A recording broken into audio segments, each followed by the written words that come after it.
Skirt! The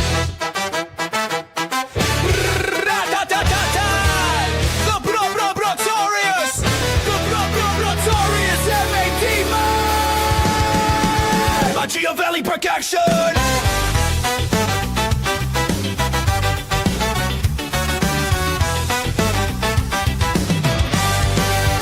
Lil Chad and Slender, Dad, no cap, they do that thing. Friday night the string goes live, watch the Phantom sing. Pop culture hits, different movies, talking games. Live on YouTube for the row and fanning all the flames. Prime a bull with bourbon, yeah, the drip is bland. Got the laughs on lock, fam, go didn't understand. My chismo smooth as ever, main character vibe. The YouTuber, the whole chat subscribe. I sent it hard, bet, we ready to start. All the laughter, all the takes so sharp. Grab your snacks, sit back, come see.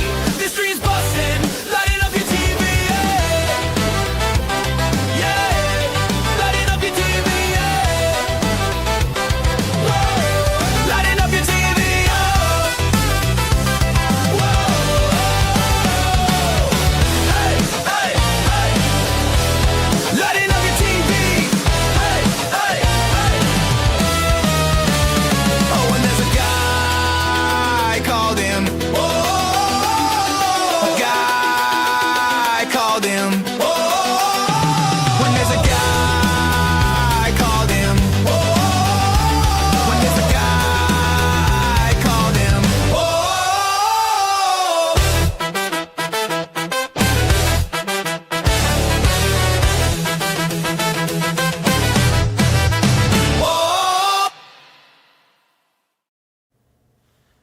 Imp is not here. There's not a guy called him.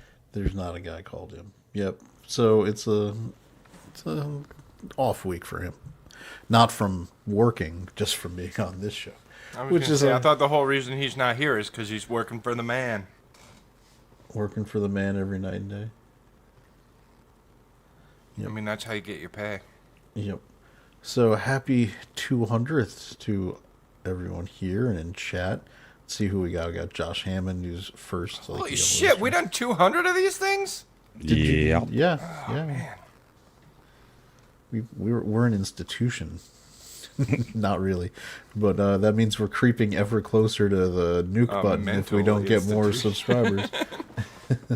FKHC. Our favorite Kiwi Smokey was up. We got Tina Bojan, Davina Duckworth, happy 200th over here. Let's see, Soul Assassin, thanks for being here. Eric Myers, happy 200. We'll be listening hopefully in half an hour. Eric can take his time. He's here every week religiously. If he's a little late, no biggie. Yeah, spoiler alert. You're going to see a show just like the other 199 shows. Well, no, we did do a pivot around like the 50th, 60th episode when we lost the original co-host and kind of did our own thing from there. Yeah, I suppose that's true. Okay, you're going to see a show just like the other 149 shows. Yeah. It changed a little bit when we all started coming on as panelists, too. That's a little true, too. So, but it got better. Started trivia and games and whatnot after a while. I think we are ever evolving to provide a better experience for the host and chat. We are going to continue to do whatever we want every Friday from now ad infinitum until we have more episodes than subscribers. Yep, we clearly don't chase the algorithm for subscriber growth, and it shows, which is fine. We like to do our own thing. It's all right. I think it's better that way because we enjoy doing it. For instance, like Mauler dropping a 14 hour. What? No. On one of the worst games ever. 17 hours and 38 minutes. I finished it earlier today. Wasn't the campaign for that game only like 10 hours? Yes, you would get more entertainment out of Mauler's video than you would out of the game. And you'd have to spend more time with Mauler's video than the game. Yep. Lily of the Fox Valley. I don't remember the time before. That's cool. We kind of grew in a different direction once me and Slender were doing our own thing. And it's been fun. Mm-hmm. Different stuff. So, let's see. Did anybody... All right, so I know we looked at Yeah, Josh Hammond, I still haven't finished Mahler's video. Of course you haven't. It's gonna take a while. Like I said, I finished it. I finished it earlier today. It's But you were watching it over several days to get there. Yes, I've been watching it all week. And it's insanity. Like, I did not think he would be able to actually continue to show new shit wrong with the game for 17 and a half hours, but he did. Well, his explanation of trying to edit it and even just put together the video was kind of funny, because he had put that out, a week or two ago. Mm-hmm. It was like, every time I did something, I would go interview somebody else, and then I would find out about 10 more things. Mm-hmm. Yep. So, The long man doing his thing. The long man, that's fine. All right, so I know we looked at the trailer for it. Was I the only person who actually saw Fackham Hall? I haven't been able to see it yet. Okay, I really want to see it. I was not invited to go see it, so how would I have gone and seen it, Chad? I can't get you out for other movies. I'm not going to try to drag you out for this one. Yeah, but this one actually looked fantastic. It was. Yeah. Oh, no. It wasn't? It was. The like funny jokes that we thought were funny in the trailers were the funny jokes in the movie. I mean, there's jokes going all the time in this thing, right. And most of them do not hit. It's just kind of boring. So that sucks, because the trailer was the first time I've laughed out loud at anything in a long time from Hollywood. Oh, it's okay, Copy. You can be late if you want to. But does British humor resonate with you, though, Chad? Oh, yeah, I love British humor. Okay. Because I generally prefer British humor, but this is more. This was much more in the vein of Airplane or a Naked Gun kind of movie, like the original Naked Gun, where there's play on word jokes. I think part of it is I really enjoyed the new Naked Gun with Liam Neeson. I thought that one was a much better executed version of what this one is going for. This one had some jokes that hit, but for the most part it was just kind of bland and just boring. And this is coming from someone who actually watched Downton Abbey, so I had the frame of reference for what they were making fun of. Yeah, so did I. Yeah, so there are some things that will hit if you know Downton Abbey, but there's a lot of low hanging fruit that just doesn't hit. With some of the play on word jokes. Was it still? I'm glad that they made the attempt. Was it better than Lady Ballers? Yeah. Almost everything is. Yeah. I don't know. This might be tough, though, Chad. Maybe it's because every week you have a co-host and fellow panelists who are absolutely hysterical, and you're just... You can't do regular humor anymore. We ruined it for you. That's true. You may have ruined it for me.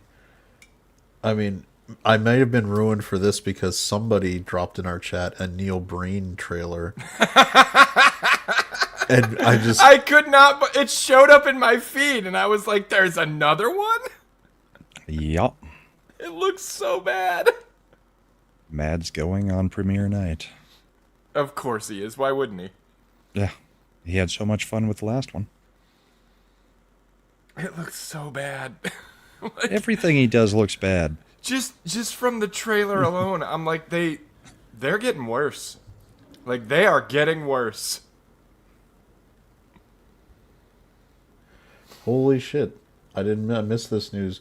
Disney is releasing a restored version of the original 1977 Star Wars. The theatrical cut. Theatrically. None of the Greedo shooting first. None of the crazy special edition stuff. Just a restored, just as they were. Restored as it was. That's something I might go see. That's awesome. I'm gonna have to bring my son because he's lived in a world where the only thing he's ever been able to watch was the special editions. The special editions that he kept fucking with for years. So you'll finally be able to prove to him once and for all that Han shot first? As he rightly did. I mean, I feel like I the know a only lot of thing that makes people sense for argue his that, character. and I'm like, why wouldn't he shoot first? The guy was pointing a gun at him. And it establishes him as a scoundrel. The archetype that they were going for. He's not the kind of guy who's going to let someone get the drop on him. So Monotone monologue. Chad Yeah. does humor. yeah, Yes. I like comedy. I enjoy it. I like English comedy.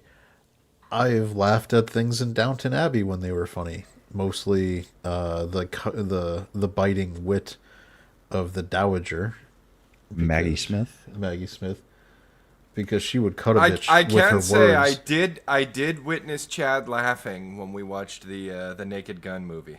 That movie was. He laughed a lot during that movie. I really liked it. I mean, both of us, when they took that whole side quest to the ski lodge, it was like just ridiculous. Ridiculous. Yeah, I couldn't figure like I thought that was like a dream sequence, like him fantasizing. And then they actually talked about it like it really happened, and I was like, "Oh, okay, so that really all right. All right." Yeah. It did not make me want to watch it again. That sequence specifically. I've watched it again since then, and I still think it's hilarious. All right, I'm going to share this because I just saw this on the feed, and it's an interesting question. Batman Returns, Christmas movie or not? And this person's argument is that it is, and it's not just a Christmas movie, it's basically a take on the Christmas Carol, with the villains of the movie representing past, present, and future for Bruce Wayne. Because the Penguin is the orphan who turns to evil. The Catwoman is puts on the mask and just goes chaos instead of helping society. And Max Schreck is the billionaire businessman who just wants money and is greedy instead of trying to help. Interesting kind of thought. I never really put it together. I mean, sure. But you can make it fits. It's something you can argue, but it's set during Yeah, but Christmas. I think it would be a make it fit type thing. I don't think that's what they were going for. Yeah, but I still say it's a Christmas. Anytime it's a movie where Christmas is a main movie If plot point. Christmas is part of this setting, it's a Christmas movie. It may not be a Christmas lesson or a Christmas moral, but it's still a Christmas movie.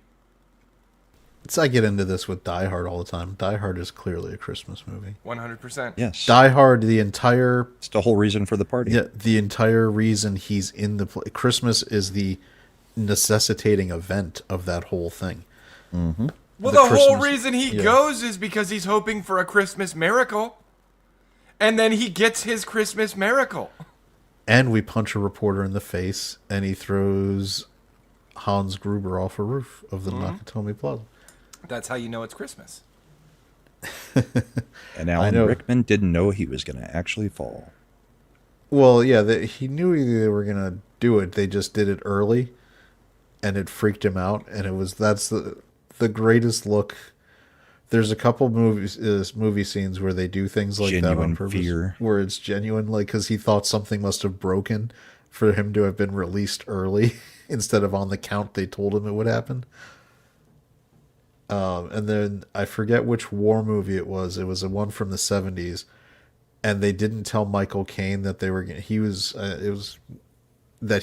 a tank commander, and they didn't tell him that the column was going to start getting fired upon by a German surprise attack. It was about Operation Market Garden, and so as you know, Michael Caine thinks it's just a scene of him driving down the tank on on the road. And all of a sudden, the Panzers come out from the side and start shooting. And so his scared S-less look is genuine. Like, what the hell's going on? What is so yeah. Yeah, I think that people, what I would say is Hallmark movies, right? They're really not that much about Christmas. It's romance movies. It's rom-coms, right? Yeah. But they count as Christmas because Christmas is the setting for the romantic comedy, and so they call them Christmas movies. If you're going to count any Hallmark movie as Christmas, Die Hard is just as much as any Hallmark romantic comedy, because he's going there to try to get back with his wife, and Christmas is the precipitating event. I mean, you can't really say Hallmark movies are Christmas and Die Hard isn't. That's my 2 cents. Just like on it. Deadpool is a Valentine's movie. The first one, yes. Yeah. But that was also before Ryan Reynolds turned into the biggest asshole in Hollywood and even kicked what's-her-name out of the movie. Like, what's her name? Baccarin? Marina Baccarin. Marina Baccarin. Like, she was great in those movies, and people liked her, and Ryan Reynolds couldn't stand it. So they diminished her role each subsequent movie because he thought she was getting too much attention.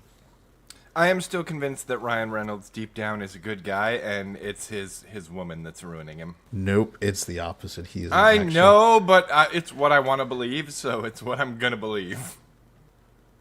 Like, he's such a tool bag. He's Canadian. He can't be mean.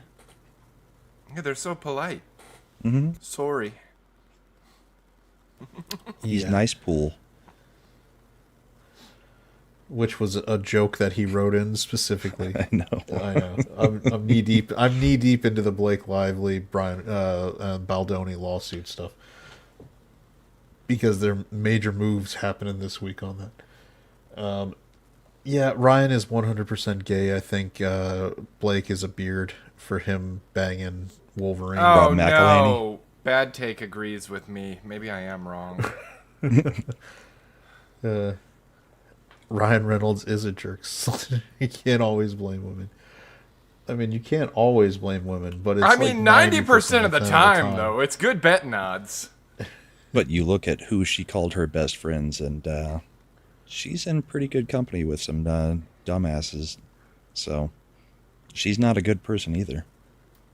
You talking about Bojan? She's one of our biggest supporters. Please don't No, talk I'm talking about her that about way. Blake. Blake Lively, because of Taylor Swift and the entire Mean Girl squad that runs that show. All right, Yeah. This week's best use of AI, brought to you by the movie Elf and Star Wars. Here we go. Brought to you by Little Chad.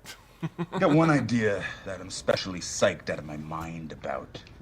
You know, it's one of those ideas where you're just like, yes! I'm in love,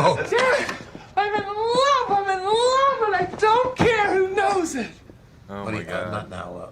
Can you please go back to the pit? I'll come visit you in a little while, okay? I didn't know you had elves working here. Boy, you're hilarious, my friend. Does Santa know that you left the workshop? You know, we're all laughing our heads off. Did you have to borrow a reindeer to get down here? Buddy, go back to the basement. Hey, jackweed. By the way, you know him as the Emperor. The voice fits really good. Yes. Fits better than I get the more real voice. action in a week than you've had your entire life. For some I've got reason, houses in LA, him as Paris, Yoda and kind of Vail. fits a little Each bit. one of them with a 70-inch plasma screen. So I suggest you wipe that stupid smile off your face before I come over there and smack it off. You feeling strong, my friend? Call me Elf one more time. Those eyes. He's an Yeah. angry elf. Look at you! So Suddenly Elf is not a Christmas movie. I know. I think I want to start with gaming news early, so Slender gets to do all he wants. But I'm gonna break this one for him to start, just because I think it made me happy and might make everyone else happy. This would be an Assassin's Creed Black Flag remake getting released. Disrespected, They announced that forced this week. to follow orders. You can't just automatically think that a remake is going to be a good thing, though. Why not? Why not? I'm kidding. Look. The Chinese want to make money now. They're gonna make sure this one is good. Hopefully. I mean, I'll pick it up if it looks like it's going to be good, and when it finally goes on sale on Steam. But Yes, Eric, that was James Caan's character. I mean, I've pretty much at this point decided that I'm not paying full price for games anymore. Anything over $50 is a ripoff. Yeah, I would hope that they're not going to, but they're gonna probably charge. Oh yeah, 100%. Of course they are. But that one was still, it's the best one. I still have it. It's in my Steam library. I don't need to buy the remaster. And if they're really cool, like most good companies that work on Steam, if I own the original, I should get a discount on the remaster. But they won't do that either. You know who will do that? From Software. Steam? No. Yeah. Yeah. I know who is not giving a discount on anything right now, and that's Xbox? that's the people who run what's the name of the company that bought Subnautica? Krafton? Krafton. Krafton is effed because the CEO of Krafton. This is how Oh, you watched that video I showed you? Brahma, he searched Chat GPT. How can I keep them from getting their bonuses? I'm not kidding. It went to Slender. Discovery, and pretty they good. found that while they were doing Discovery. They weren't That's able funny. to see the full conversation, but they were able to see that prompt. And they were like, okay, so did you have a conversation about this after, like, with ChatGPT? And he was like, yeah. And they're like, is that conversation available? No, I deleted it. That's funny. Okay. This is the same company who, Chat, if you've been following from the previous times we've talked about it, where they've changed the reason they fired these guys, the team that ran the studio before, to now their explanation for firing them is that they took, without permission, documents and things from the studio to their home computers, but they didn't do that till like 2 weeks after they had fired them. So how could they have fired them for doing something that they did 2 weeks after they fired them? Minority Report. Yeah, they had an office of pre-crime reporting to HR. Like HR was like, "Here's your pre-crime notice." Well, Which are- according to what I keep hearing, they apparently spun up a team that the whole point of their team was undermine Unknown Worlds so that Subnautica 2 does not succeed to the point that we have to pay out that bonus. If that means we try to delay it and hamstring it so it doesn't come out in time to make the money it needs to make, we'll do that. If it's easier, we'll just do a hostile takeover. And they eventually decided on the hostile takeover. I mean, it's greed. It's unbridled greed because paying those bonuses, Subnautica 2 would have printed money. They would have made enough money to cover the bonuses and still made profit Easily. easily. 100%. But That less game had so much goodwill built up from the first iteration. I've been following Subnautica 2. I'm probably not getting it now, but we'll see. And the worst part, I found this out earlier today. Krafton is the same company that bought out the guys who made Kerbal Space Program, which was one of my favorite games. I've sunk so many hours into that game. And then they had Kerbal Space Program 2 coming down the pike, and it's a massive pile of shit. And it looks like they've pretty much abandoned it. It's not as good as the first one, and it probably never will be. And apparently that's all because of Krafton as well. So yeah, fuck this company. Yeah, it is. The idea, I mean, did you ask ChatGPT how you could rob people out of their contract? I mean, come on. It's a little Scrooge-ish. This is where, I mean, this is, not... Well, not even a- ChatGPT advised it will probably be difficult to get around that earnout. contract, Maybe you yeah. should just pay it. Yeah. Then- Check and see how Delaware did it with Elon. well, they wouldn't have that ability because it was private. It's not, they didn't have, yeah, so... I wasn't with being Del- serious, Chad. I know.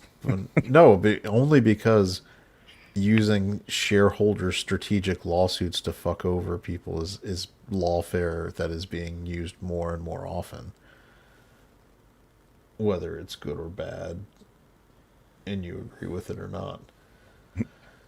But it is. So what else we got going on in gaming this week? Well, in 6 days, they're going to have the Video Game Awards. I'm doing a replay of Expedition 33 right now.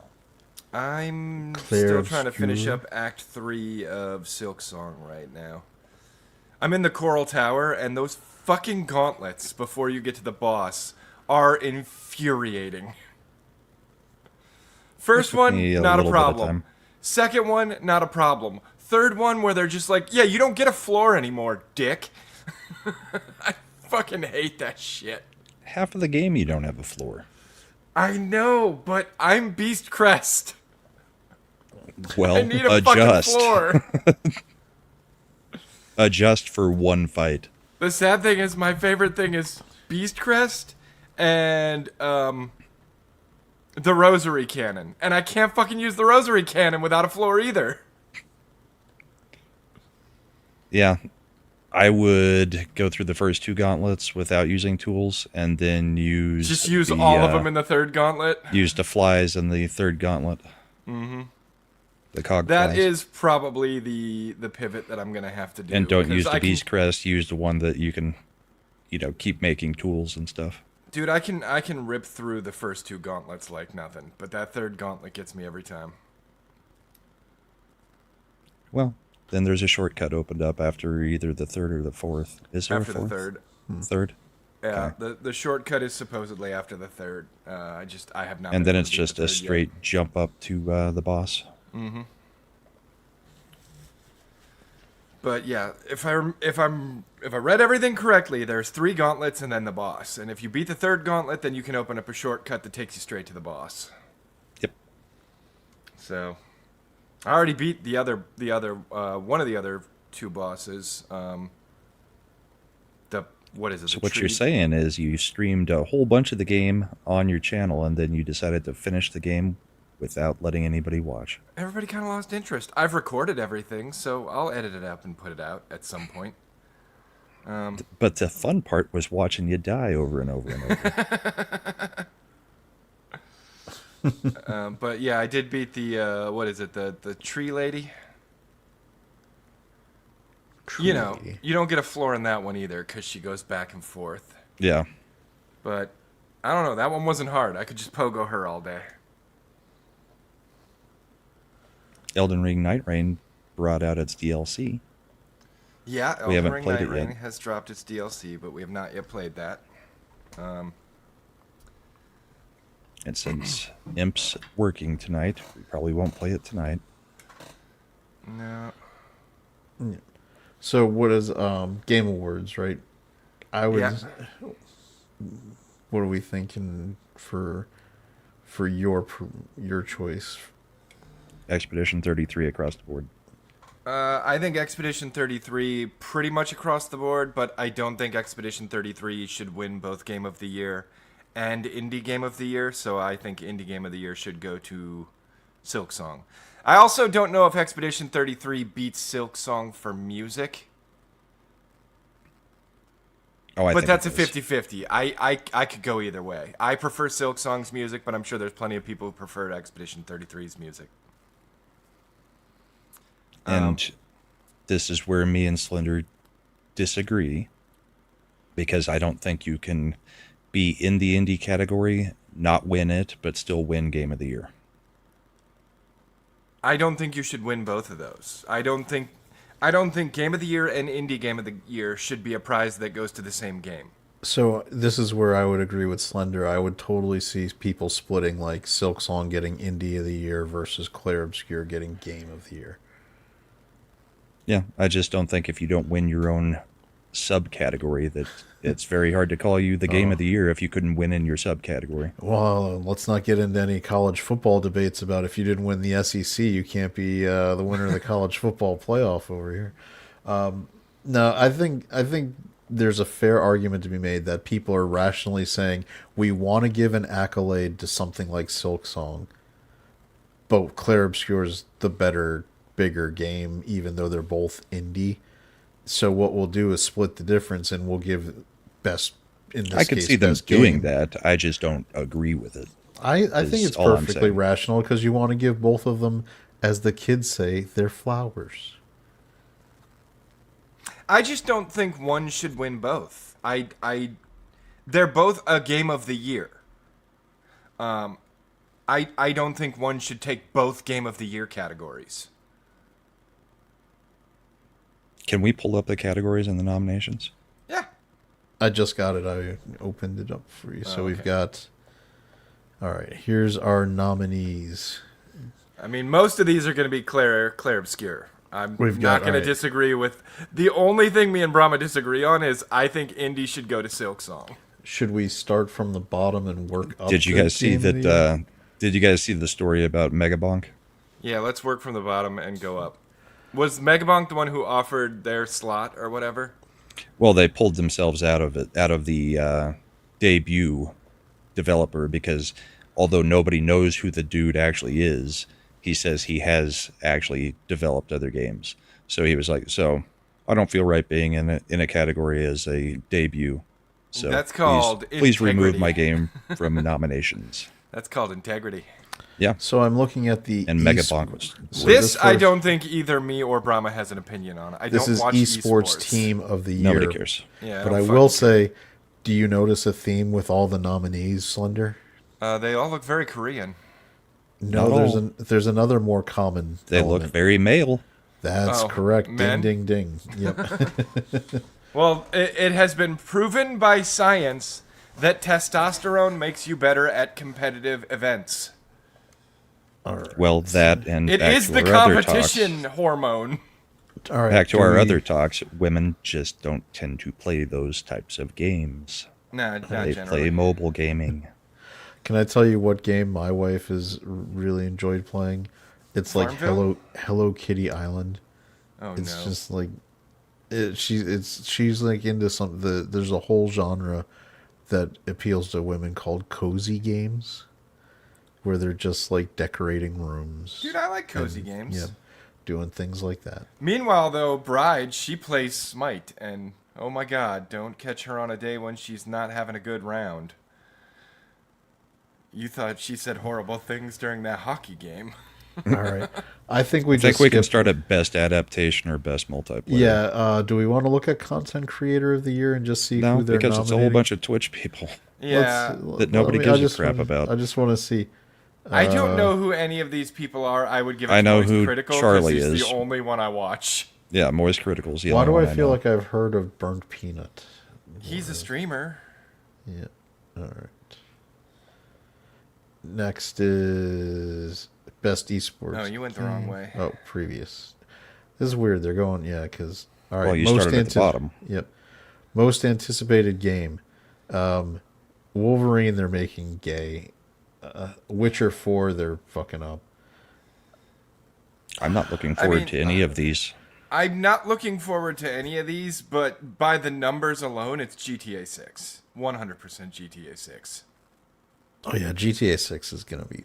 It's just most anticipated for what Yeah. year? Well, it's not even coming 2028, out. 2029? When is- like, well, I guess is Wolverine actually that one got delayed too because that Listen, was supposed Wolverine's gonna suck. The Witcher 4 is probably gonna suck. I didn't even know 007 First Light was a game that was being anticipated until they put it in this category. I didn't know it to. existed. It's effectively Exactly. a And Resident Hitman Evil game. Requiem, I don't know. I think people are starting to get a little bit of Resident Evil fatigue because From there's, what I there's no fucking thread that ties the Resident Evils together anymore. there's no coherent lore for the 007 one. I've seen it sold basically as a Hitman game with James Bond, where Yeah, you're doing stealth elements, you're assassinating. Probably like not the best idea. It Because better if have you a like a multiplayer. Hitman game, you probably like Hitman. You don't need a James Bond version. And if you're trying to make a Hitman with James Bond in it, and you're not the people who make the Hitman games, you're probably not going to do it as well. I just know that if you're making a James Bond game, you sure should better make sure you have the multiplayer that is fun. That people Like what? I don't know. I don't know what's going to set it apart. How is it going to distinguish itself from Hitman if it's trying to make a Hitman style game? I don't know. Maybe if it actually has more, if you throw in like Bond style car chases and other things that could make it have a few more action elements. Hitman doesn't really get into that kind of gameplay. Yeah, side note, like for the 3 people that actually watch the Ascendant Arcade channel, should I stream the rest of Silksong? Does anybody actually care? Yes. That would be Eric, Josh, and Copied. Yep. Well, since I saw all 3 of them there. Yeah. All right. And me. All right, so best adaptation. We have this is, I guess, for adapting it into oh, look, this is already F that. Well, that's the one that's going to win. Here's what I'm going to say that The it's one going that to sound should win stupid is is the Minecraft movie. Minecraft, for as goofy and stupid as silly as Minecraft is as a game, they captured it perfectly. They really did.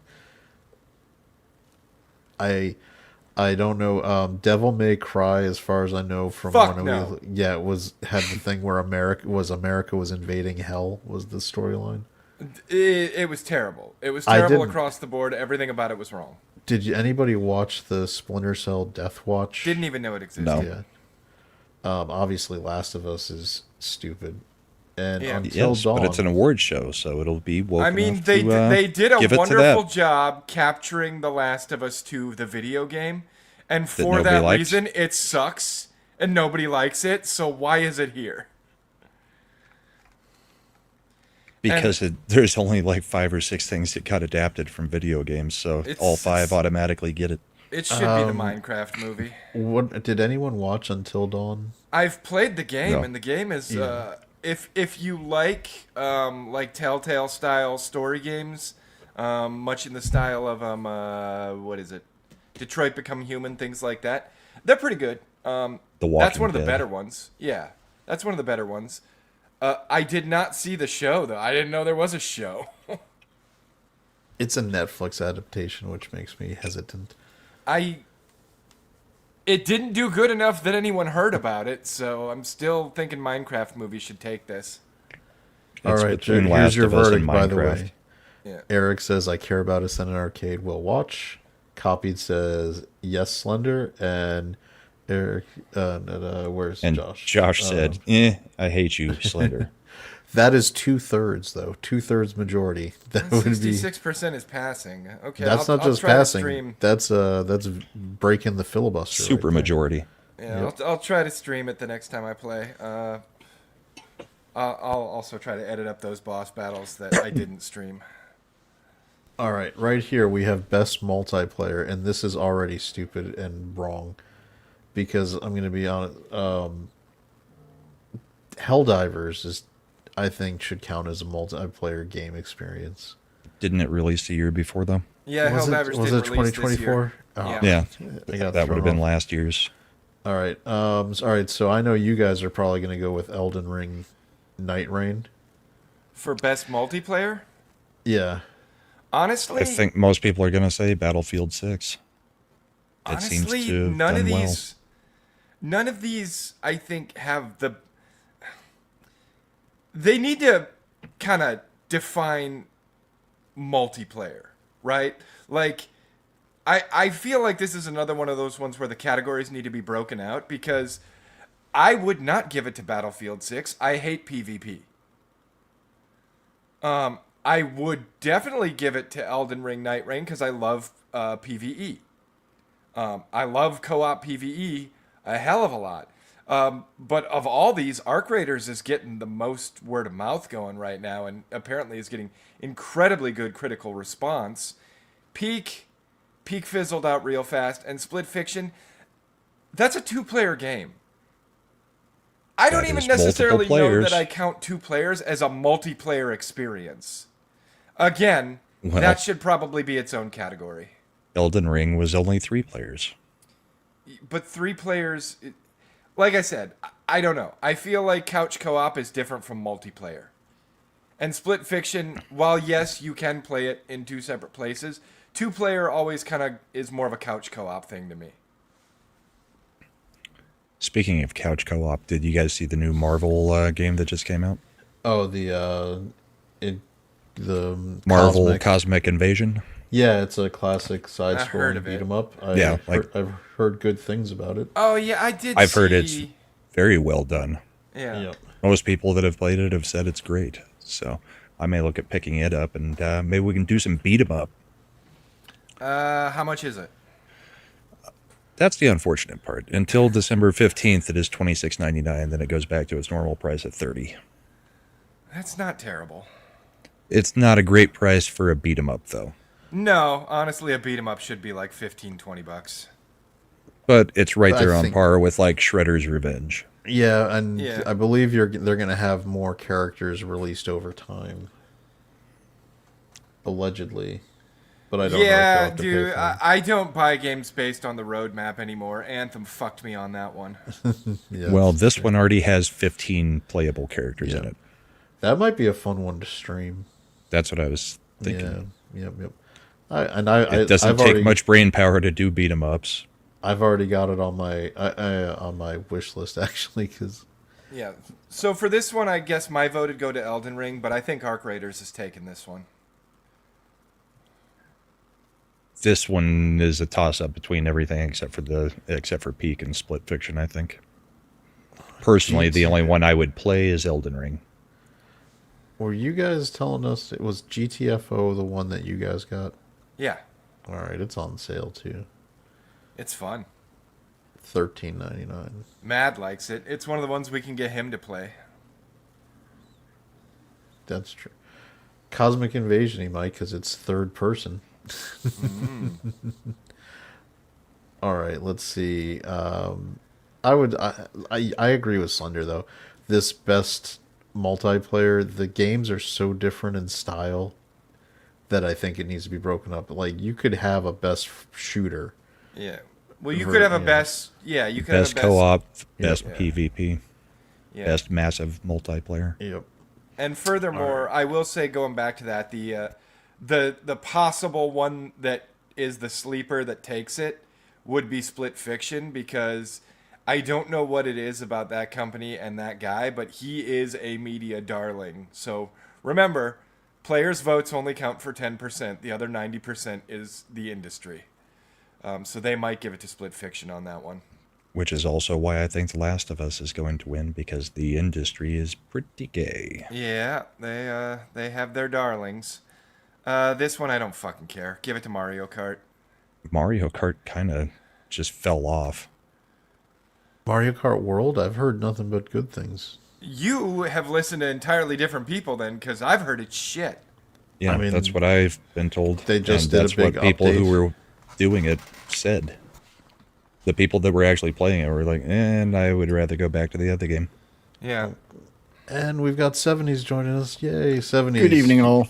Are you a fan of any of these esport games? Have not played any of these, and I don't play esport games. All right, and so on that one, I would think we all should vote Sonic Racing Crossroads just to F everything up. No, because Exactly. Mario is better than Sonic the Hedgehog. I mean, I have standards As a character or as a game?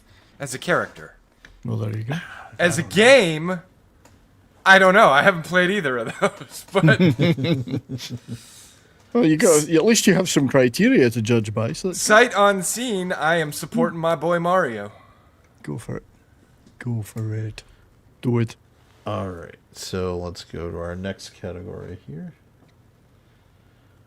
All right, best sim/strategy game. I'm gonna Best have a hot take on this game one. focused on real-time or turn-based simulation or strategy gameplay, irrespective of platform.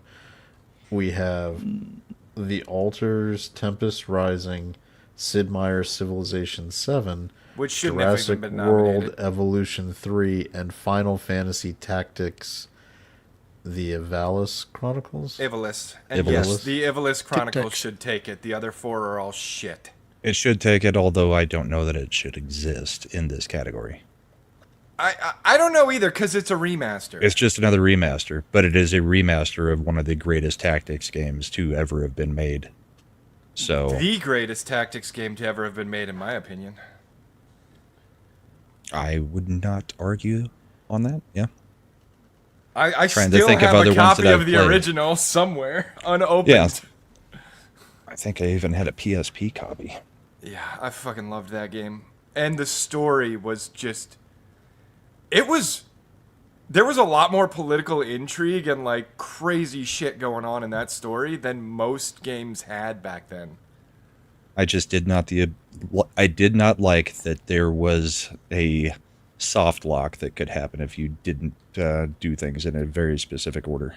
I never hit it, so I got lucky there. The one that killed me, that I almost never finished the game because I kept hitting a soft lock, was Xenogears. But I did finally finish Xenogears, and that game was really good too. Yeah. Tactics has a pretty bad soft lock in it, but outside of that, almost a perfect game. Yep.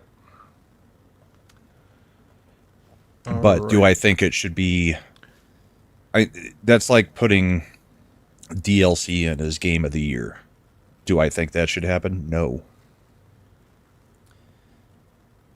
Kind of like Shadow of the Erd Tree last year. We made that argument last year with Shadow of the Erd Tree. We It have should to be be a a little new bit game. more. Yeah, we gotta clarify a little bit more when they put those remasters in. Is it a remaster? Are they adding additional content? Is there anything new about it whatsoever other than the graphics? I have a From question. what I can tell, it is exactly the same, just graphic update. It is exactly the same with the graphics update, but didn't they also incorporate in the animated cinematics with voice acting? But that's not game. It's not, but it wasn't in the original. So you're saying if you take a game and you add an animation into it, a cutscene, that would make it a new game? I mean, not an cutscene, but if you've got like multiple, like 5+ hours of cutscenes, then there's Just an argument cutscenes. to be made. I'm not saying it is or is not the deciding factor. I'm just saying how different is it from the original, and we need to put some guardrails in on that, because there are some remasters that are very different from their originals. There are some remasters that all they did was take an AI upscaler and run the whole game through it again, you know? Like, I don't know. I think remasters should get their own category if they're going to keep releasing so many of them every year.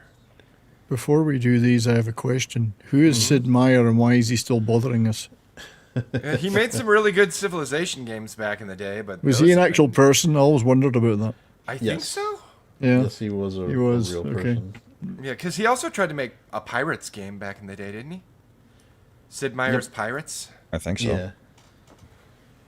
All right. So now we're in the best family game. We got Donkey Kong, Bonanza, Lego Party, Lego Voyagers, Mario Kart World, Sonic Racing, Crossworlds again.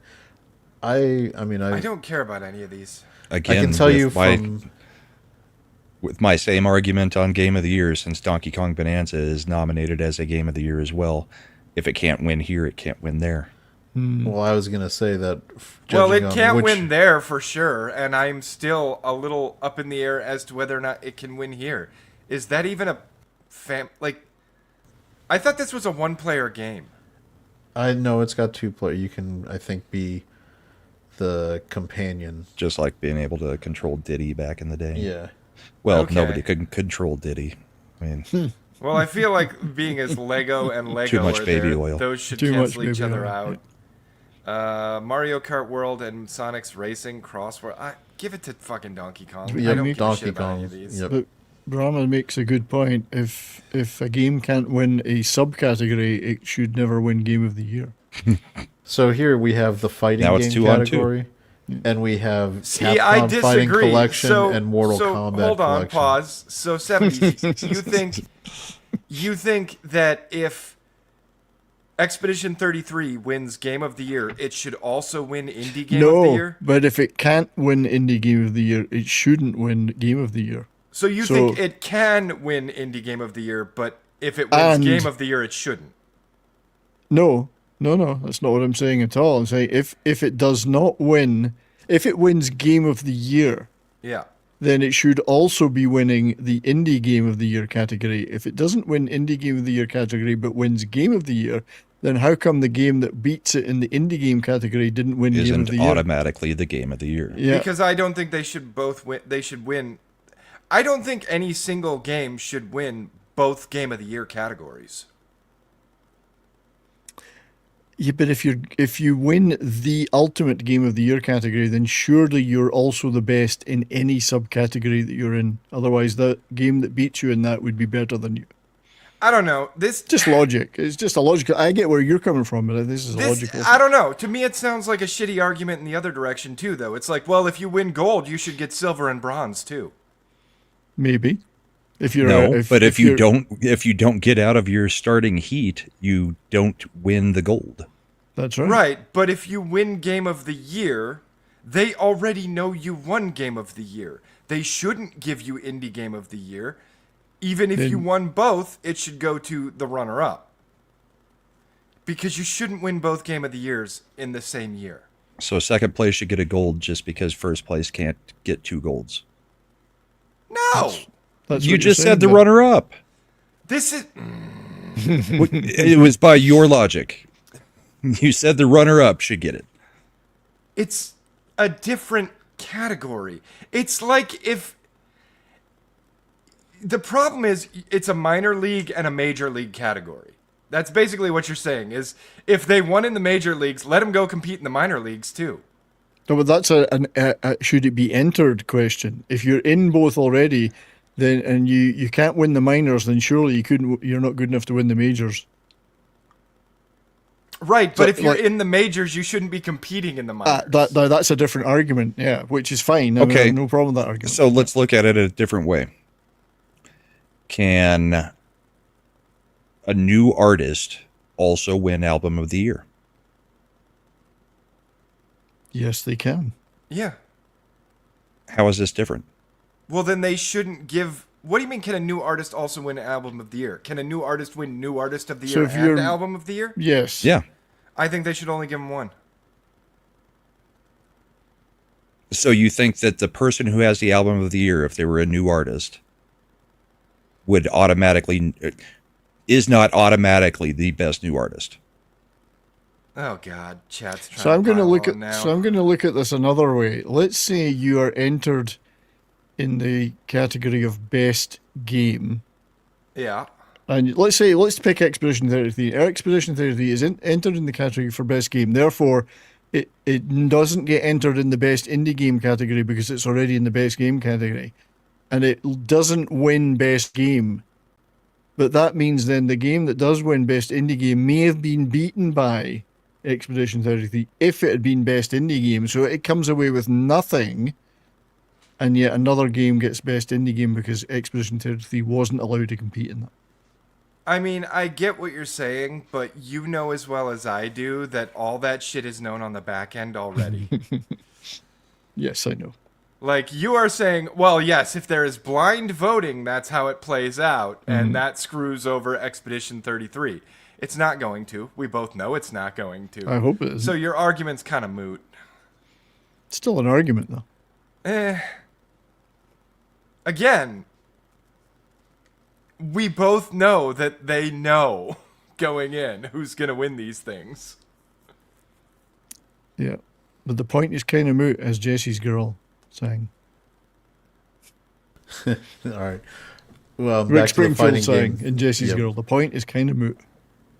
But the point is probably, yeah, we have 2 collections in the fighting game. One, we have the Mortal Kombat collection, Which should and automatically Capcom be fighting disqualified. collection too. Yeah. Dude, I haven't played a fighting game in years. No, me neither. I have, but the last one was Mortal Kombat 1. All right. So just based on the fact that I would eliminate the the collections, I haven't. But Virtua Fighter, I used to like it, so I'd say Virtua Fighter just because I haven't played any of the other ones.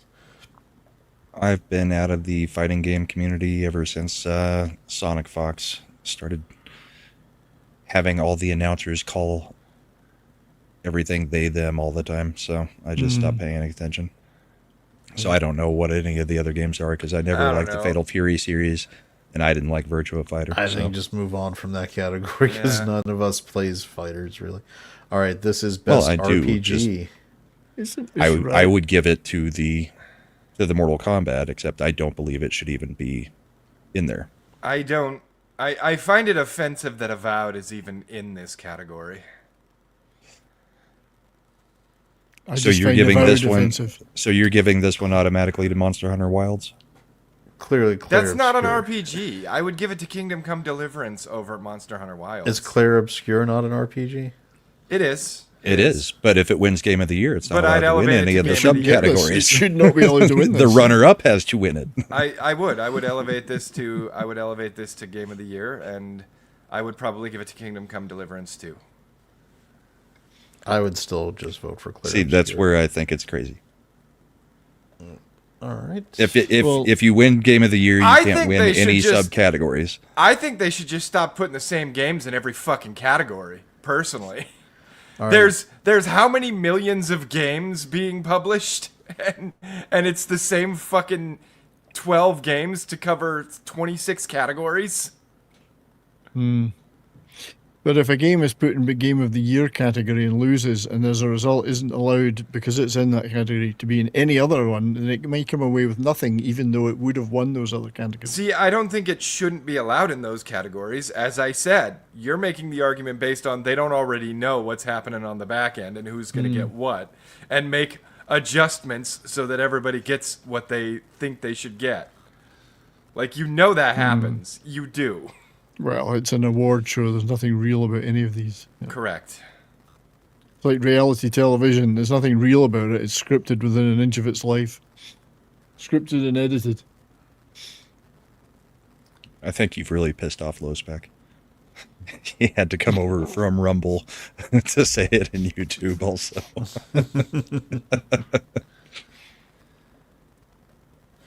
All right, Well, now we get gotta to go with it. another one. Best action adventure. We have Silk Song.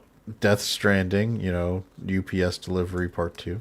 Yeah, when I think action and adventure, I think walking around delivering packages. Ghost of Yotai. They No. them It's a Japan. walking No. stimulator. No, Hollow Knight Silk Song. maybe. Yes. Yes. Indiana Jones and the In Great fact, Circle. No. Heard it was also very good. Split Fiction. Yeah, I mean, this apparently wasn't the Indiana Jones games. People enjoyed it.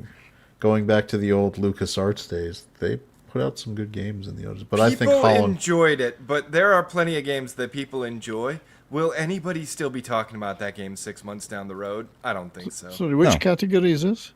Action Best and action adventure. adventure. Okay. But It's- Hollow Knight it's Silk Silk Song, Song. people are going to be talking about that shit for years. Well, I've not played any of them, but that's the one I hear people talking about. So Yeah. it's obviously made Well, an that's impact. because me and Slender both play it. Even with lots Split of other Fiction, which made a pretty big impact when it dropped, it doesn't seem to have legs. I don't hear anyone talking about how great it is anymore. Most except people for played these through it people. one time, kind of like Yeah, Chained Together Yeah. or Peak. and they liked it, and then they moved on. Yeah. But The only it reason doesn't I have even knew legs. about it was because of Tugs and X-Ray Girl. Yeah. And that seems like forever ago that they played that. So isn't Death Stranding 2 more of a walking simulator than an action game? That's the joke we all make about it. Yeah, yeah. Never played it. No, So, I never played either. I of them, think, but yeah, Silk Song, I think, is the clear winner out of this group. yeah, Alright. Ghost of Yotai will win. That would be We nice. all know Might. It All might. right. Best action game: Battlefield 6, Doom: The Dark Ages, Hades 2, Ninja Gaiden 4, or Shinobi: Art of Vengeance. Again, They're Hades so 2 different. is up for Game of the Year, so it would have to win this category in my But, I mind mean, for it to be this able is- to be a Game of the Year talk. It's such a disparate group of types of games, though. Yeah, is Battlefield Yeah. 6 not more of a first-person shooter type thing? Or? Yeah, well, so is Doom is still kind of a first-person game. Yeah, too. they don't do a great job establishing the genres in this one either. Yeah, because like if you're asking me which is the most like multiplayer, I mean they're gonna have those other categories, but I don't think Battlefield 6 shouldn't be in the action game No, it category, or in this case in the action. It should be in the first person shooter or online multiplayer game Yes. category. These aren't, so I would say I'm gonna I've heard a lot of good things about Ninja Gaiden 4, but I haven't played it. So my gut tells me Hades, Yep. but Ninja Gaiden 4 might take it. Really, I think they're missing Call of Duty. Black Ops 7 should have been in here. Don't think it released quick enough. I know, it's a pile of steaming shite. I just but, threw up in my mouth a little. exactly. And I haven't played any of these. No. And I Alright. probably won't. Is Battlefield 6 in Game of the Year? I don't know. All Wouldn't right, surprise so me. We'll find out. best VR augmented reality game experience: Alien, Rogue, and I don't even have VR. No, I Who don't. cares? No, It's I not None of us real actually gaming. play VR. Yep. Yeah. Best mobile game. Who Fuck that. cares? I It's don't not real play mobile gaming. games. No. Yeah, I noticed like whichever one is the most anime JRPG should I'm win. pretty sure it's going to be. Is that the one with the girls who anime are one. horses? Oh yeah, never mind. That's the one. That's gonna That'll take win. it, right? That's Like gonna everybody win. I fucking mean- loved that game. I mean, horse girls, except they look just like girls with little horse ears. So we're good. Look at the fetlocks on those. The Pretty Wow. Derby. Yeah. I Ian mean, says they're- yes to horse girls. Yeah, it's gonna be horse girls all day. There you go. Yep. All right. They have my vote. Oh, by the way, just Destiny Rising. Fuck Destiny. It's so over. What the fuck? Somebody The horses are here. Soundboard. Yeah. All right. Best debut, and so now we have Never indie debut game. indie game. This is the one that I mean, Claire Megabonk pulled Obscure. itself out of. Claire Obscure has to fucking trounce Because everyone in Megabonk this. had done other games. This is supposed to be their first ever game. Well, and That's what here's they mean. here's As a my studio. As other. a studio, they As a did not studio. exist before this, Yeah. even though members of the studio were on a team. Well, they've developed a lot of games. This is the one Megabonk pulled out of, Yes. but Claire Just- Obscure didn't. Yeah. Dispatch looks I mean, suspicious to me. if you make a new studio and this is your Dispatch, first I've game actually as heard a lot of studio, good things about. I kind of want to try Dispatch. I don't agree with having to pull out. If you worked as a team, like think of it like from the comic book He was an standpoint. individual, the guy who did Megabonk. Oh, Yeah. But like, I agree with what you're saying on the team thing. If you create a super band from two bands, like say Velvet Revolver, that is a new band. Audio Slave. Yeah. Also, Slave. yes. Yeah. Temple of And the Dog. again, this is not that I'm saying Claire Obscure shouldn't win most of the categories in that it's in, especially when it's up against things that, like, all three of these are inferior to Claire Obscure Expedition 33 by a wide margin, might I add. That- but- that By the largest margin. That Dispatch possible. game looks really suspicious. But we- small boy meets big man in toilet. And men don't go to toilets this way. They yeah, would have spaced out. I get the joke, but I just don't think it's landed 70s. That's what they said. Okay.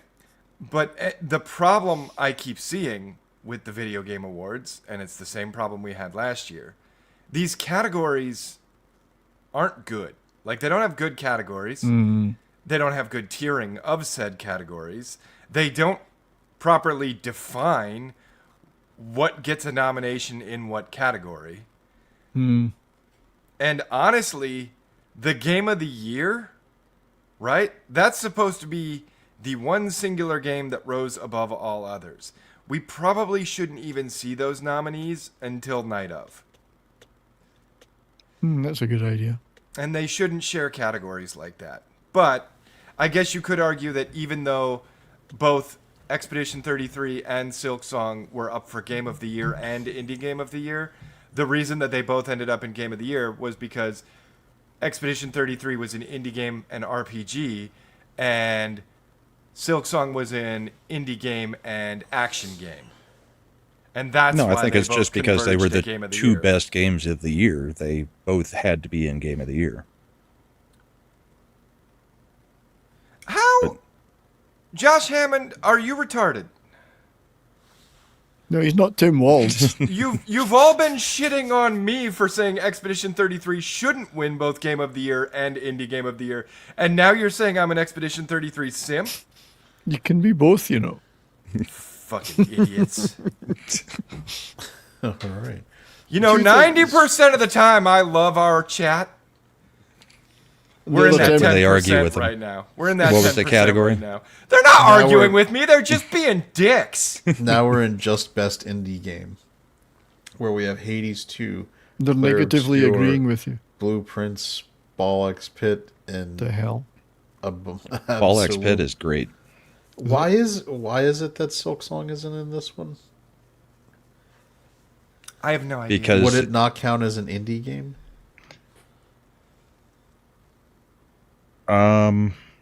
Made outside the traditional publisher system. Isn't Silk Song outside of the traditional publisher system? I'm not sure. See, this is They another were one of those during the ones. first game, sure. Yeah. The But first this is game, it another one of those absolutely ones. was. Did someone buy out their company between the first one and now? I don't know. But they may have gotten investment, and yes, they may be a minority owner in it now, the guy who was doing it, or the few guys who were doing it. I mean, I guess we can look. Was Silk Song independently published? I was pretty sure that I thought they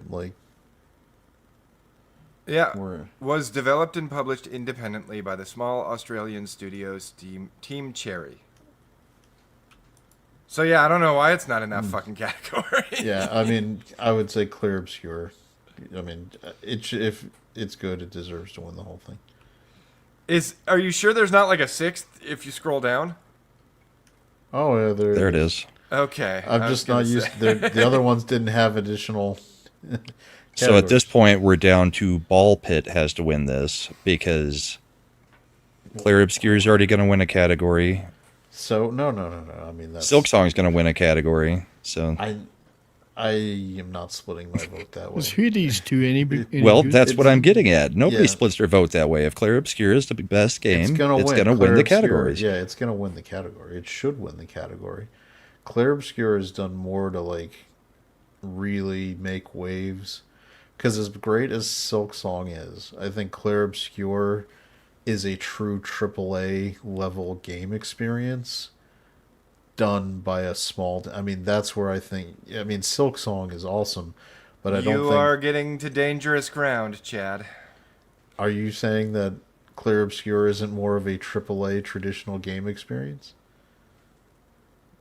I would say they both are the Yeah, experience. They I just both think they both they feel were like both AAA groundbreaking. experiences. Because So- the thing with Silk Song is it is a sequel, but it varied enough on the original game to make it feel completely different than Hollow Knight. Yeah, I don't. Not completely different, but enough different. It's a different character you're playing. It different iterated on action and different everything. feel. Yeah, it iterated on everything. I mean, unless you go and get the frickin' Wanderer's Crest, it's a completely different control scheme. The customization systems have been enhanced, expanded, are way cooler. It's faster. There's more mobile. Everything about it is better than the first. So, it's what I want a sequel to do. And Build and expand upon, yes. yeah. Not just do the same, not simplify, not try to appeal to a broader audience. Take what made your game so good and iterate on that. And they did that so perfectly. Yep. Davina's asking about Ball Pit. Yes, it's an Arkanoid action roguelike with a city builder component. The city builder component is how you upgrade things. You have to actually bounce, all your workers off of it. So the more you go through the game, more things you unlock, the stronger you become to where you're just cakewalking through the whole thing. I can play it sometime. I just got to find a time and I can show you how everything works. Because that's another game that I've demolished in the past month. But it was a good game. And no, I agree with you. I think Clair Obscur sweeps most of these categories. I just don't know if Game of the Year nominees should be in all these categories. Right? I don't know how you can't win the minor categories if you take the biggest award. Dude, I mean, just how 'cause do you win the how do you not NFC take Best Director if you get movie of the year, that kind of thing. Well, that happens. That does Yeah, that happen. happens all That the happens time. all the time. Ridley Scott, It for can. instance. Yeah.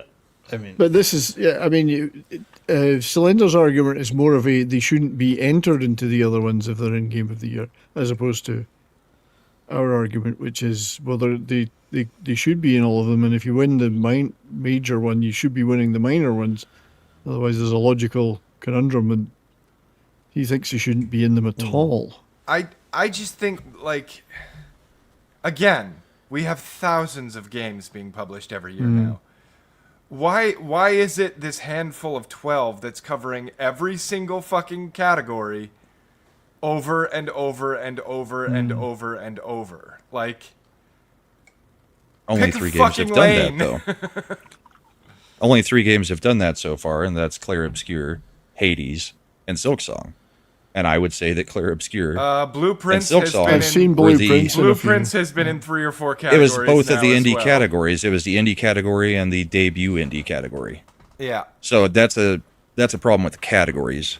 Again, It's not just this- that game's popping up everywhere. Again, my biggest problem is with the categories and how they are not specific enough. And honestly, I can agree on that. I think there should be more than, 29 categories? I think there should be a lot more than 29 categories.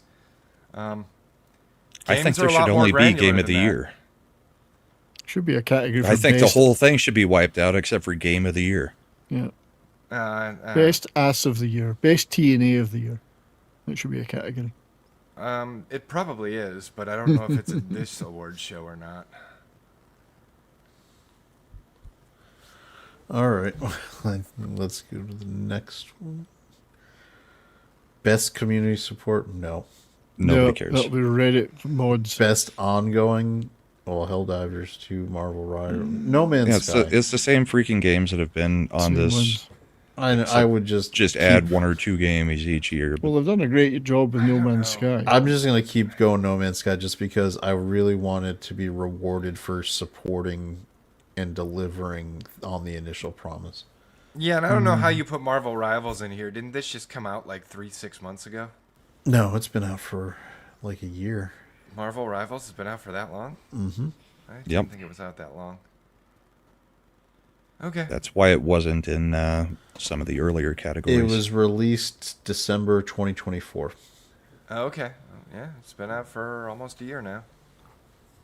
Yep. So, all right. Let's see. I have no other categories. Let's see what we got next. Games for Imp? No. No, Nobody cares.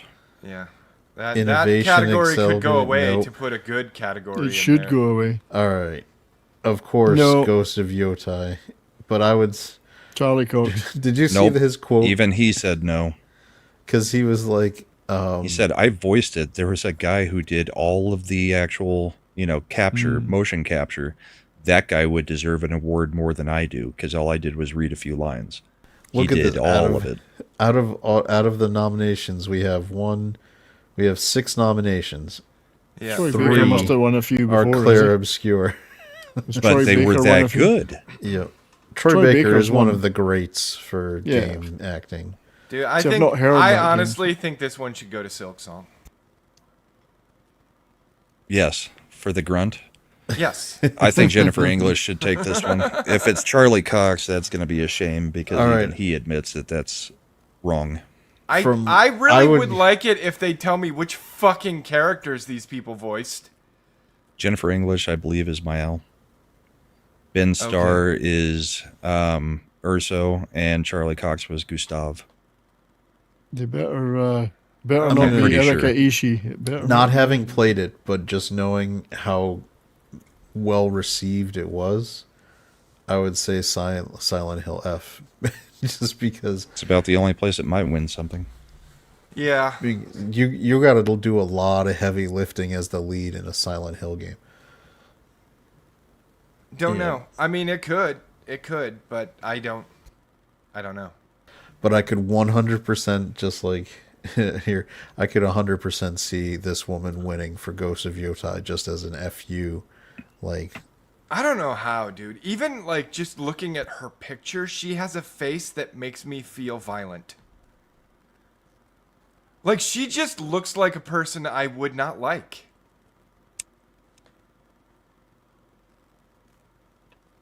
Davina, almost all the games are funded by Tencent to a small degree. Yeah, Tencent Some pretty to a much very has large its- degree, Yeah, but- Tencent has its tentacles and everything. Well, at this it's point. not Even just from be- software, it's like 13%. Well, part of it is because China won't let you release into China unless you have basically a funding partner that is a Chinese company. Yep. This used to come up with with movie studios. If you wanted to guarantee a Chinese release, you had to put in a Chinese partner that worked on it. You remember how all of a sudden Hollywood movies, they would always have Chinese actors or suddenly go to somewhere in China? Yeah, Bruce Willis starring in some Chinese movie about the Second World War or Can something. we get these people off the screen, though? Yeah, I'm gonna take a look Especially the one in the middle. Especially the one in the middle.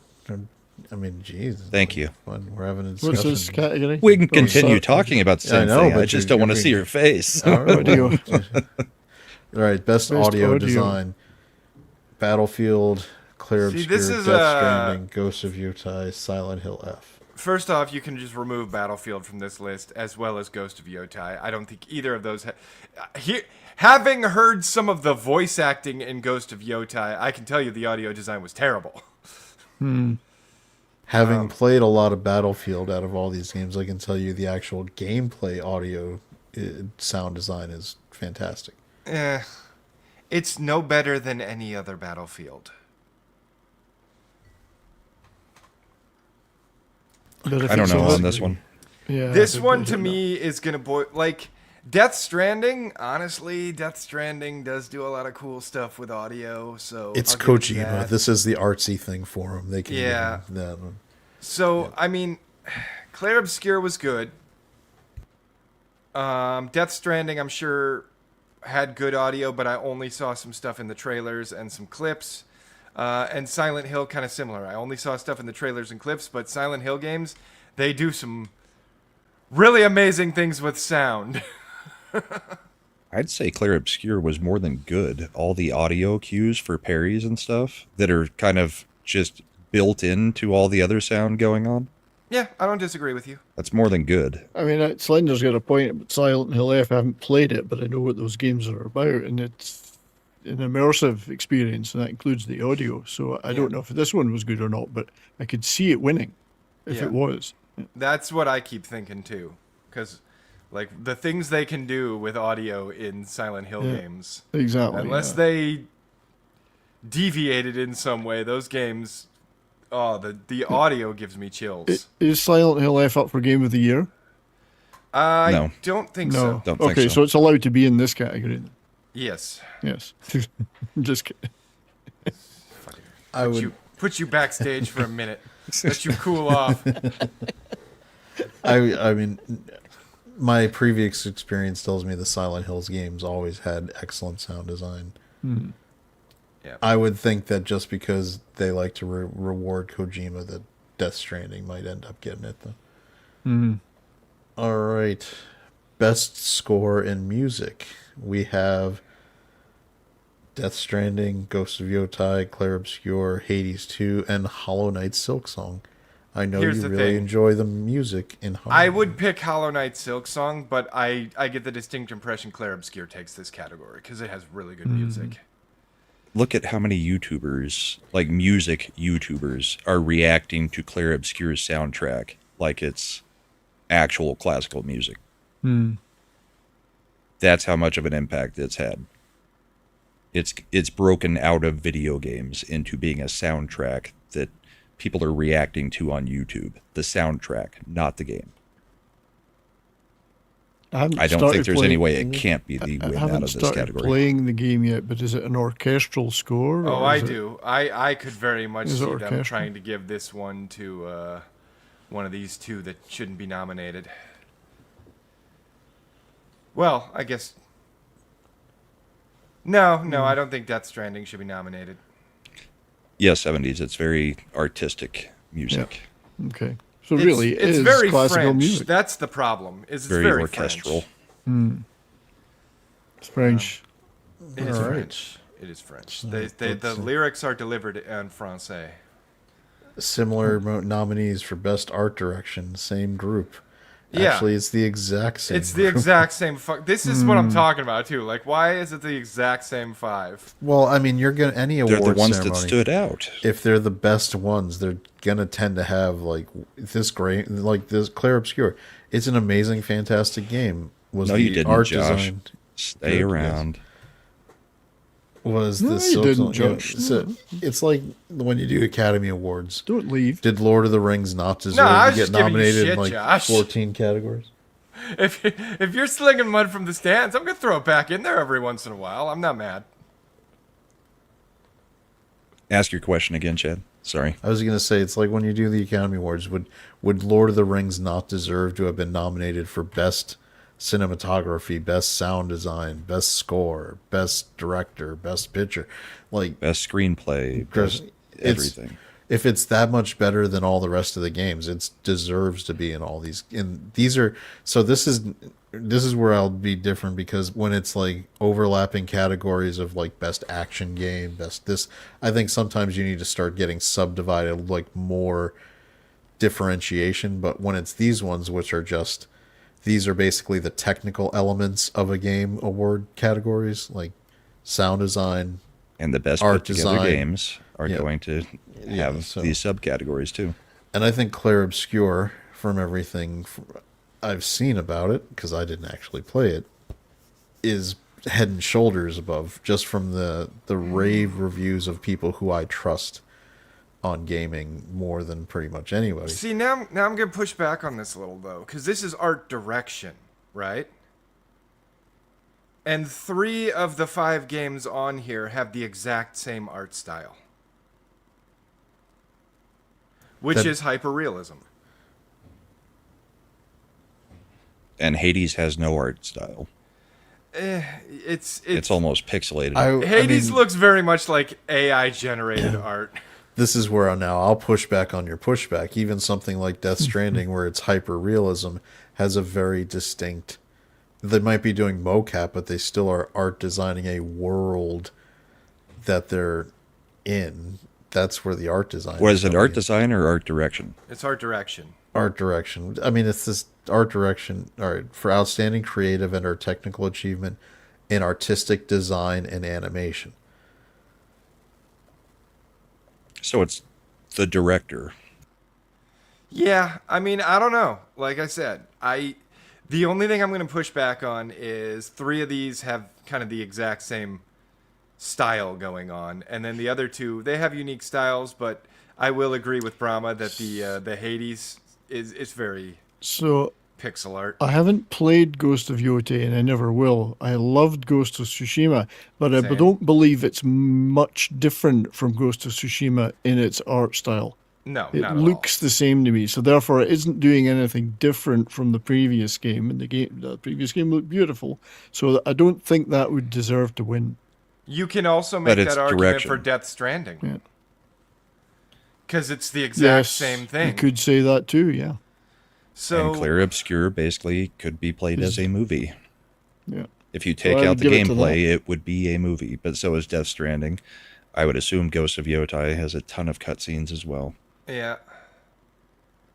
I mean, for art direction, I think I agree. I'd probably give it to Expedition 33.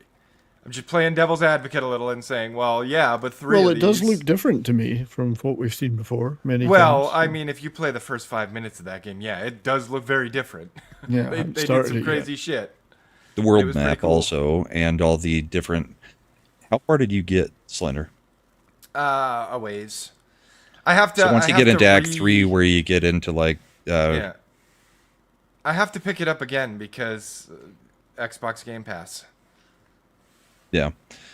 But when you get into Act 3 and you go into some of the unfinished, can't remember what they call the bad guys, Neverons. When you get into some of the unfinished painted Neverons and stuff, Mm-hmm.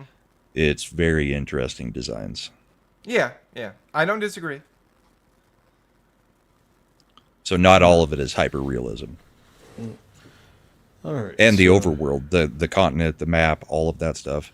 No, not and in all hyper-real. honesty, it's mostly the like- characters and the actual. In all honesty, when I compare the characters in Expedition 33 to those in Death Stranding 2 or Ghost of Yotei, I I feel like we've hit that uncanny valley again, and I think that the characters in Expedition or in Death Stranding 2 and Ghost of Yotei look too real.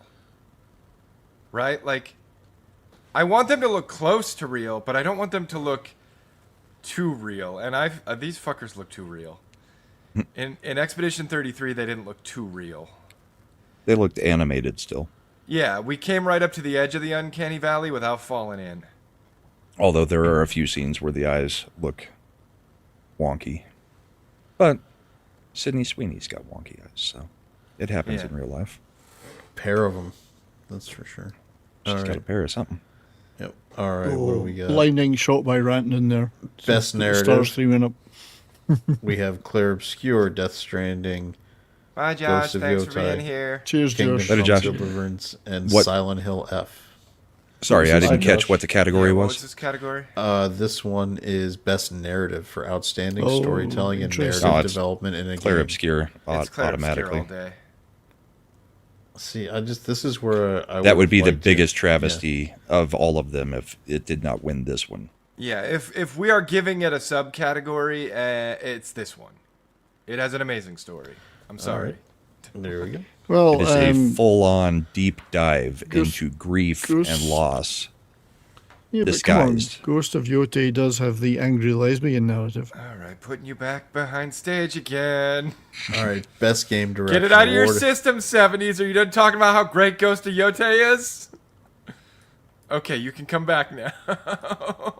Stop it. I'm What have I'm you in got control of against whether or not he angry- comes or What goes. have you got against angry lesbians? A lot of things. I prefer them happy and attractive. I went to a C school with an angry lesbian, and she was really mean to me. All right. Sounds we're- like it. Yeah. So We're the at first or the middle three are automatically disqualified for this. Best Game Direct awarded for outstanding creative vision and innovation. in a game. innovation. I mean, If you're Death talking Stranding- innovation, Death Stranding is just Walking Simulator Part 2. Ghost of Yotei is Ghost of Tsushima. people are so far up. Hades is Kojima's ass roguelike. on that stuff. Then, but Split Fiction could actually win this one. I Because- give this one to Split Fiction. But I would also say that Expedition 33 completely revitalized and changed and innovated on the turn-based RPG. How did it innovate on it, though? Well, the quick time events within the turn-based stuff, That's not. The that's not parry not new. system and dodge system, they basically took Dark Souls and turned it into a turn-based. Yeah, those aren't new though. Those particular systems, while not mainstream, have appeared in previous turn-based RPGs. So I'm not going to give it to him for that, which is the reason why I'd say I kind of lean towards Split Fiction on this one. I agree. It has revitalized the turn-based RPG, which thank fucking God, because I'm so tired of Square Enix trying to do these active time, like action-packed RPGs. I hate them. I fucking the hate Final them. I Fantasy despise 15 them. crap.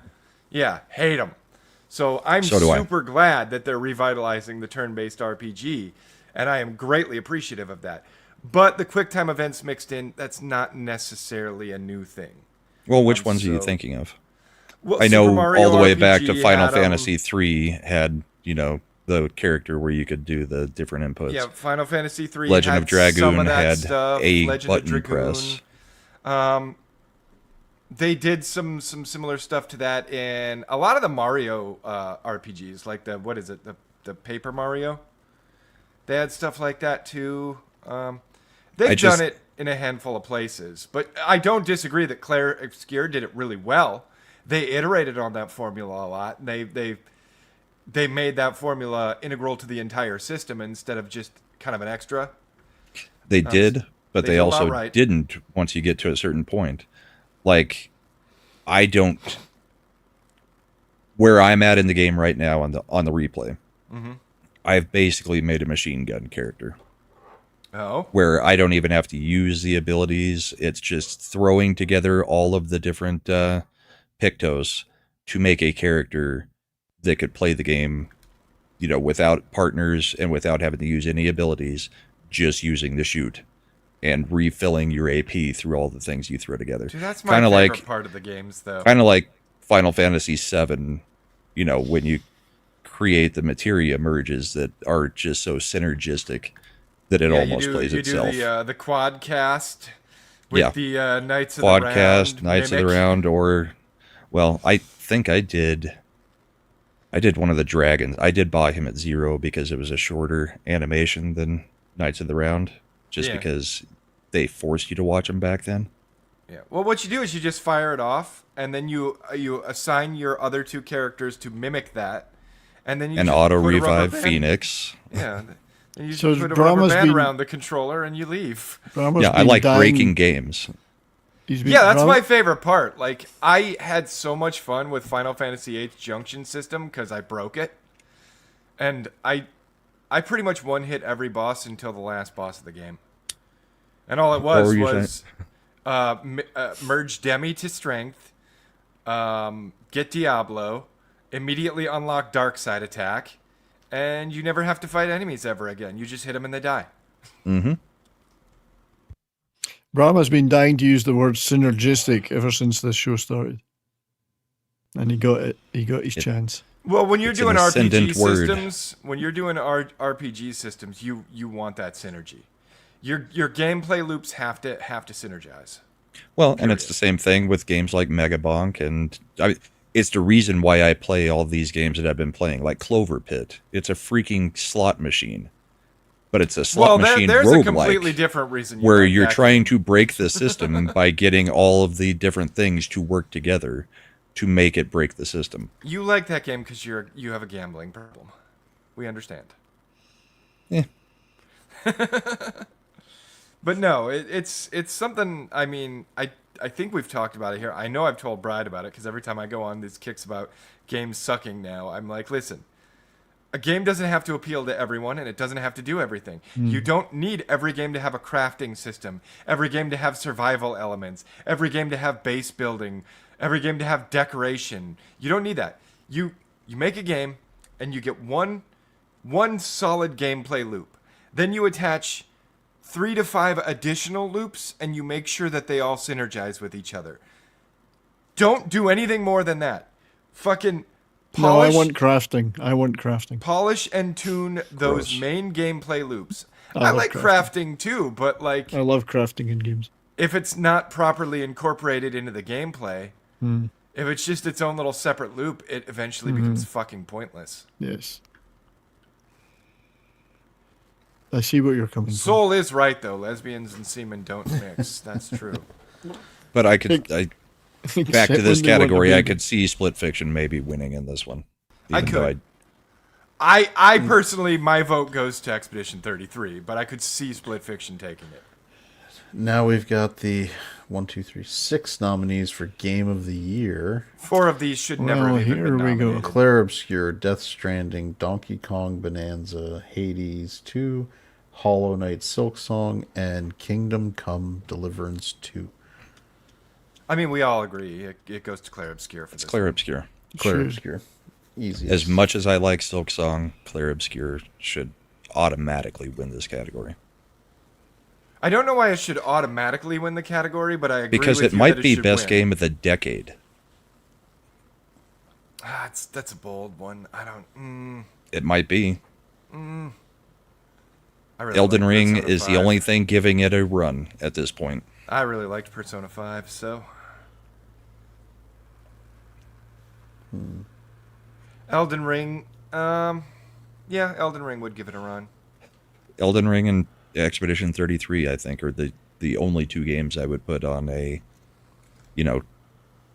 anything in I wouldn't. I'd put since Persona 5 on 2000. there. I'd put Persona 5 on there. Since 2000? You're insane. You're getting close. The aughts had a lot of great games dropping. It wasn't until the teens that things started going real wrong. Well, I'm saying on a best of since 2000. I'm not saying best game since 2000. I'm saying it would be on that top 10, top 15 list, I think. Both of those games. Not every game needs a fishing minigame, although I liked Stellar Blades. I agree, although I did really like the fishing minigame in Final Fantasy 15. I didn't like So- the rest of the game, but I liked the fishing minigame. So, Eric, I believe Donkey Kong is in there because it's one of the more popular Nintendo. Switch 2 games, and they want to be able to. It's representation. They Yeah. want to throw Nintendo something in there so that Nintendo people watch this and participate. Yeah, see, Eric agrees. Eric knows what I'm talking about. The 2000s had a lot of great games. Indeed. I mean, It did. I'm not arguing against that. yeah. I mean, Alright, so if you're going to throw a Sony game in there, you probably have to throw in a Nintendo game. You talking about Death Stranding? Yeah. Yeah, probably. I don't know why Hades 2 is on this list. I don't either. yeah, I don't know. I played Is it- Hades. I haven't played Hades 2, but Hades 2 is It's got to be because it's it's Super almost Giant like it's a Games, bullet right? hell type thing. And It's there's it's better gotta bullet be because hells. it's Super Giant Games, right? They're like a media darling. Maybe. I don't think there wasn't even that much buzz about it. No, there really was. I mean, I did see people go, yeah, it's really good, but it's not like it swept the industry or anything. And I don't think there's much difference between Hades 1 and Hades 2. I'm more interested in picking up Escape from Duckov than this game. All right. Well, I think we've. There, we We're- went an hour 10 on Game Awards. Yeah, I'm glad we did this first because I knew this was going to turn into a discussion. I know. That's why I wanted to give you the room to breathe. Well, we had to do it this week because we can't. Well, do it we next argued about it 2 weeks ago, so Yep. we Yeah. knew what was coming. week. Off stream. Me and Brahma argued about it for like 30 minutes because he did that I'd like- thing where it's like, I gotta go to bed, and he's like, okay, cool. Let's talk about this thing that you're not gonna leave for. All right. You asked me. let's do our palate cleanser real quick before we go forward. Cleansing them palettes. Here we go. Family Fit Chat. Status Pepper Mayo. Chat music? Softness from Tiger Mist. Correct. Pepper Mayo. That's not how you spell daughter. We've watched this one.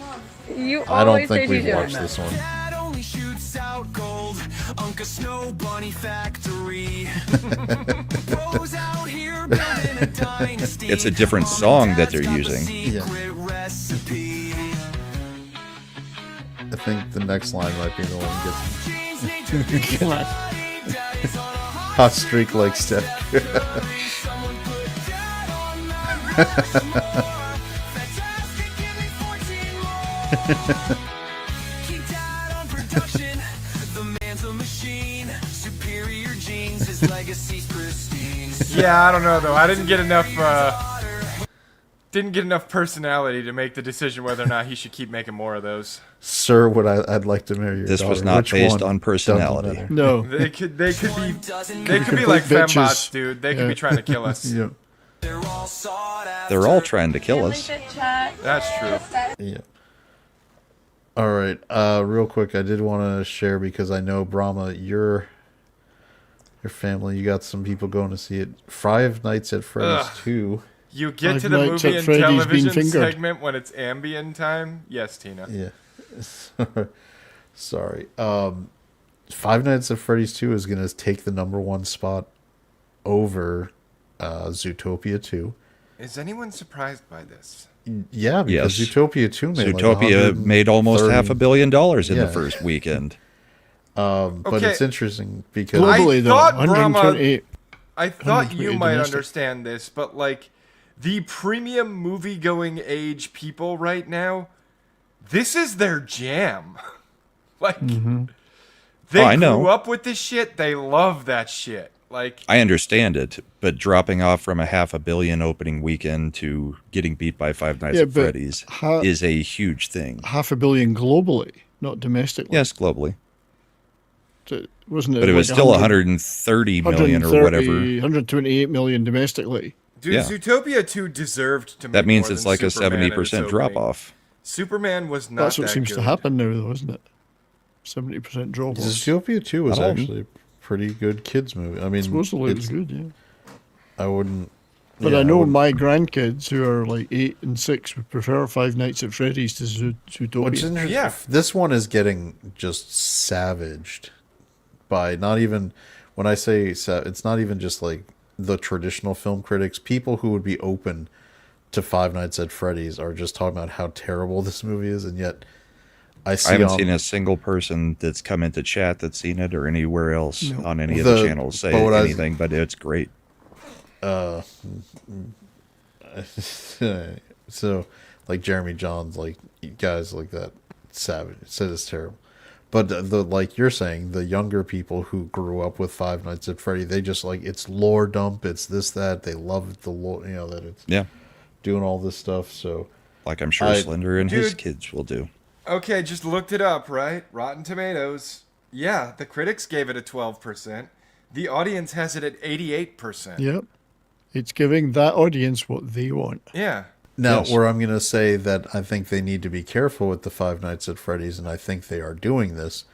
This 45 to 47 million is going to represent like 80% of the box office it's going to make. It's going to be very front loaded. The people who are really into this, it does happen with the first one too.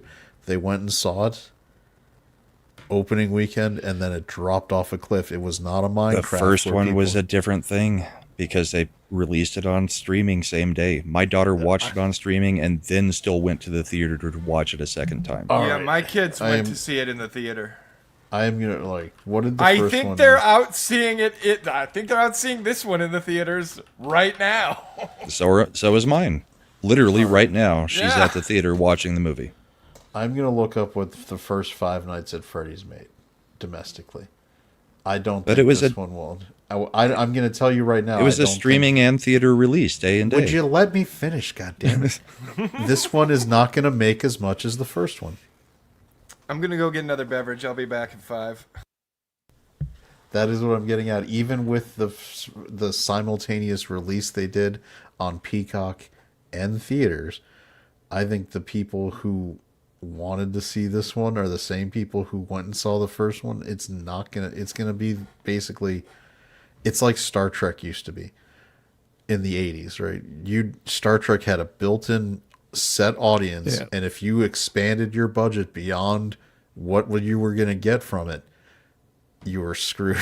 You needed to keep Five Nights at Freddy's could be a license to print money as long as they keep this budget nice and tight and tiny. It needs to be like $20 to $25 million movies. There's a predictable box office take for them. Well, they're trying to start bringing in household names for actors for this now. Yeah, the production budget on this movie was $51 million, and that's a problem. Because I don't know that it's going to end up making.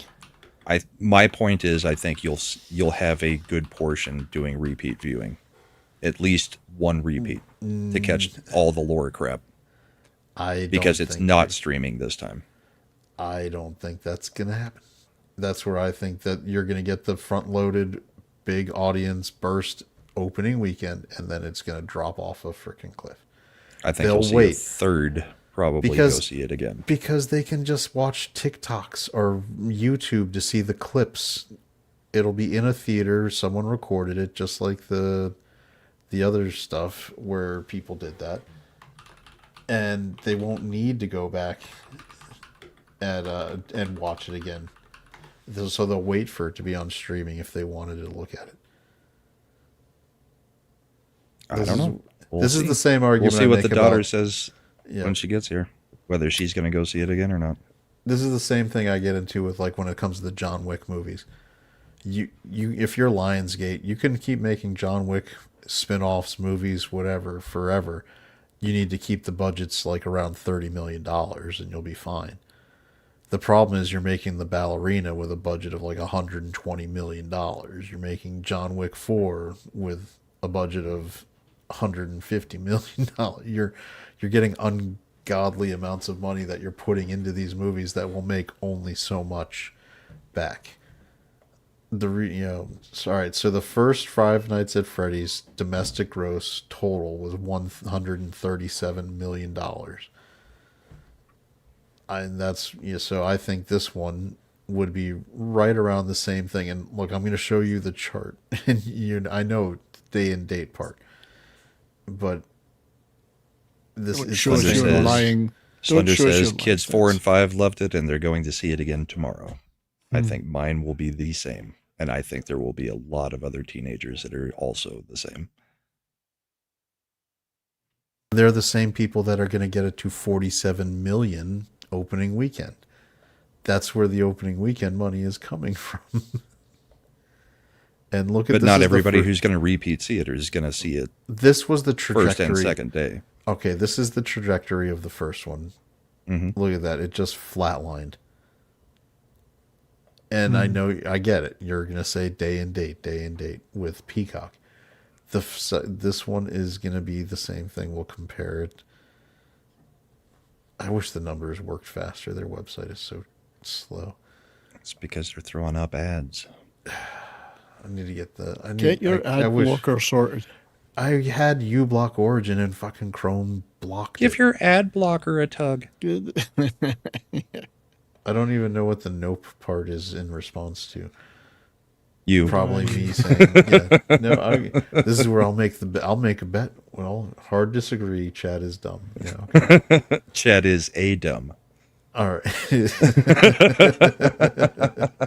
That does make it even better. All right, so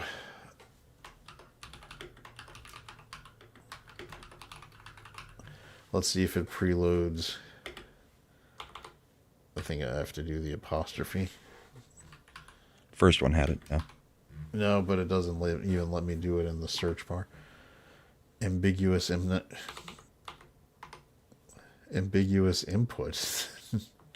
This website sucks. Ambiguous. Are you ambiguous? Anyway, whatever. This website sucks. But Use all a right, Brave so browser, 137 million was the domestic total of the first movie that was released day and date on Peacock. And I will tell you right now, this movie will not make more than that one did. It will either make less or get to basically the same exact I think it'll be point. very similar. So I don't think it's bringing in more people, but I don't think it's going to do significantly less than the first one. I wouldn't be surprised if this one tops off at like 100 and is done. Domestically. We shall see. Domestically, yeah. Well, I mean, the Five Nights at Freddy's audience, it doesn't really have. It's almost all international. domestic. Well, It's- my grandkids are in the UK and they love it. So Yeah. It made 159 worldwide. The So like 29 outside international, of, or so not even yeah. 29, 20 most of that's probably outside Britain. of the U.S. Yeah, no. It mean as in international, I should say. So 297 was the total for the first Five Nights Okay. at Freddy. So 159 for the rest of the entire world, and 137 North America. It's a North American property. You rarely see a like almost 50-50 split. Like bigger movies tend to be like 30, 70, where 70% comes from. Look at Avatar. Like most of that money. Gross, that movie, don't make me look at Avatar. Avatar did. Yeah. So anyway, so total domestic take 137. I could see this one tapping out. My guess is around 100 to 110. So for total domestic, You're usually right on these, but I'm And- going to go with it. We'll have some legs. I think well, it'll part be of a it little is better. part of it is this time it has a lot more competition than when the first one came out. When they were doing that In day what? and date in the theaters, this one came out in 2023, but it was released I think in October. No, Came it out was October December also, 27th. I think. wasn't No, it? it came out October 27th. So end of October. Yeah, so end of October to beginning of November is a lot less competition because the big studios usually hold for Thanksgiving for their bigger But properties. what is its competition? Over the next like couple weeks? Yeah. We've got Also, let me bring it up. By the Because way, we're looking at a very specific age group that I don't think it has a whole bunch of competition for. Yeah, but I don't think they're going. If by the way, I think Wicked they is will already go going. see this in theaters where they will not go see other things in theaters. That's why the box SpongeBob office is movie, where it's at. Avatar, Silent Night, Deadly Night, which is a horror movie, obviously. It's an old movie, isn't it? I think it's a. Let me see. That's a 70s I'm movie. looking at the Probably a AMC. remake. Must be. Everything else in the last 3 years has been. Not rated. It could be. I'm on the AMC app, and I'm looking at the list of of the movies coming out. Okay, So- it's a remake, yeah. Is it a remake? 1984 was the original. Yeah. I knew it was an old movie, but Christ, never heard of it. All right. It's Ro- So Rohan Campbell. Anaconda, that goofy, silly Yeah, like I remake. don't think that's appealing to the same crowd. The only one that might appeal to the same crowd that you've listed is maybe Avatar. But most of the people who would watch Five Nights at Freddy's weren't alive when first Avatar came out or had just been born. So it's not really their franchise. Lord of the Rings is being. But somebody re-released in makes them theaters. make $1 billion for some reason. Okay, I'm back. Good, because my dogs have been So- going nuts. 100 to be right 110. back. That's where it's capped now. No, I wasn't being hyperbolic in the comments either. Like That I'm Five a Nights dumb. at Freddy's. No, well, that you are a dumb. I was not being hyperbolic about that, but Five Nights at Freddy's is like Star Wars to them. Like that particular category, that age group, the kids who are in high school or just out of high school right now, they grew up with that lore. They talk about that all the time at school. They can tell you all these crazy theories about who Purple Guy is and what's going on with Afton's kid or whatever who is somehow involved in it. Is Afton's kid the phone guy? Was Afton the phone guy? Like, there's so much shit going on with that fucking game series. I think it's going to have more legs than you think it will. We shall see, but I'm pretty sure that this sequels usually actually underperform the original. That's actually the common Some sequels. result. It's the most common result is the sequel underperforms the original. Oh, They still make money. I'm but they telling you underperform. right now, Slender Kids 4 and 5 just got home. I asked number 4. I was like, how was it? She was like, I loved it. I'm going to go see it again tomorrow. Did they go see the first one? Yeah. Did they go see the first one multiple times? Well, they didn't go see the first one. We watched it on stream. Okay. And they've watched it since.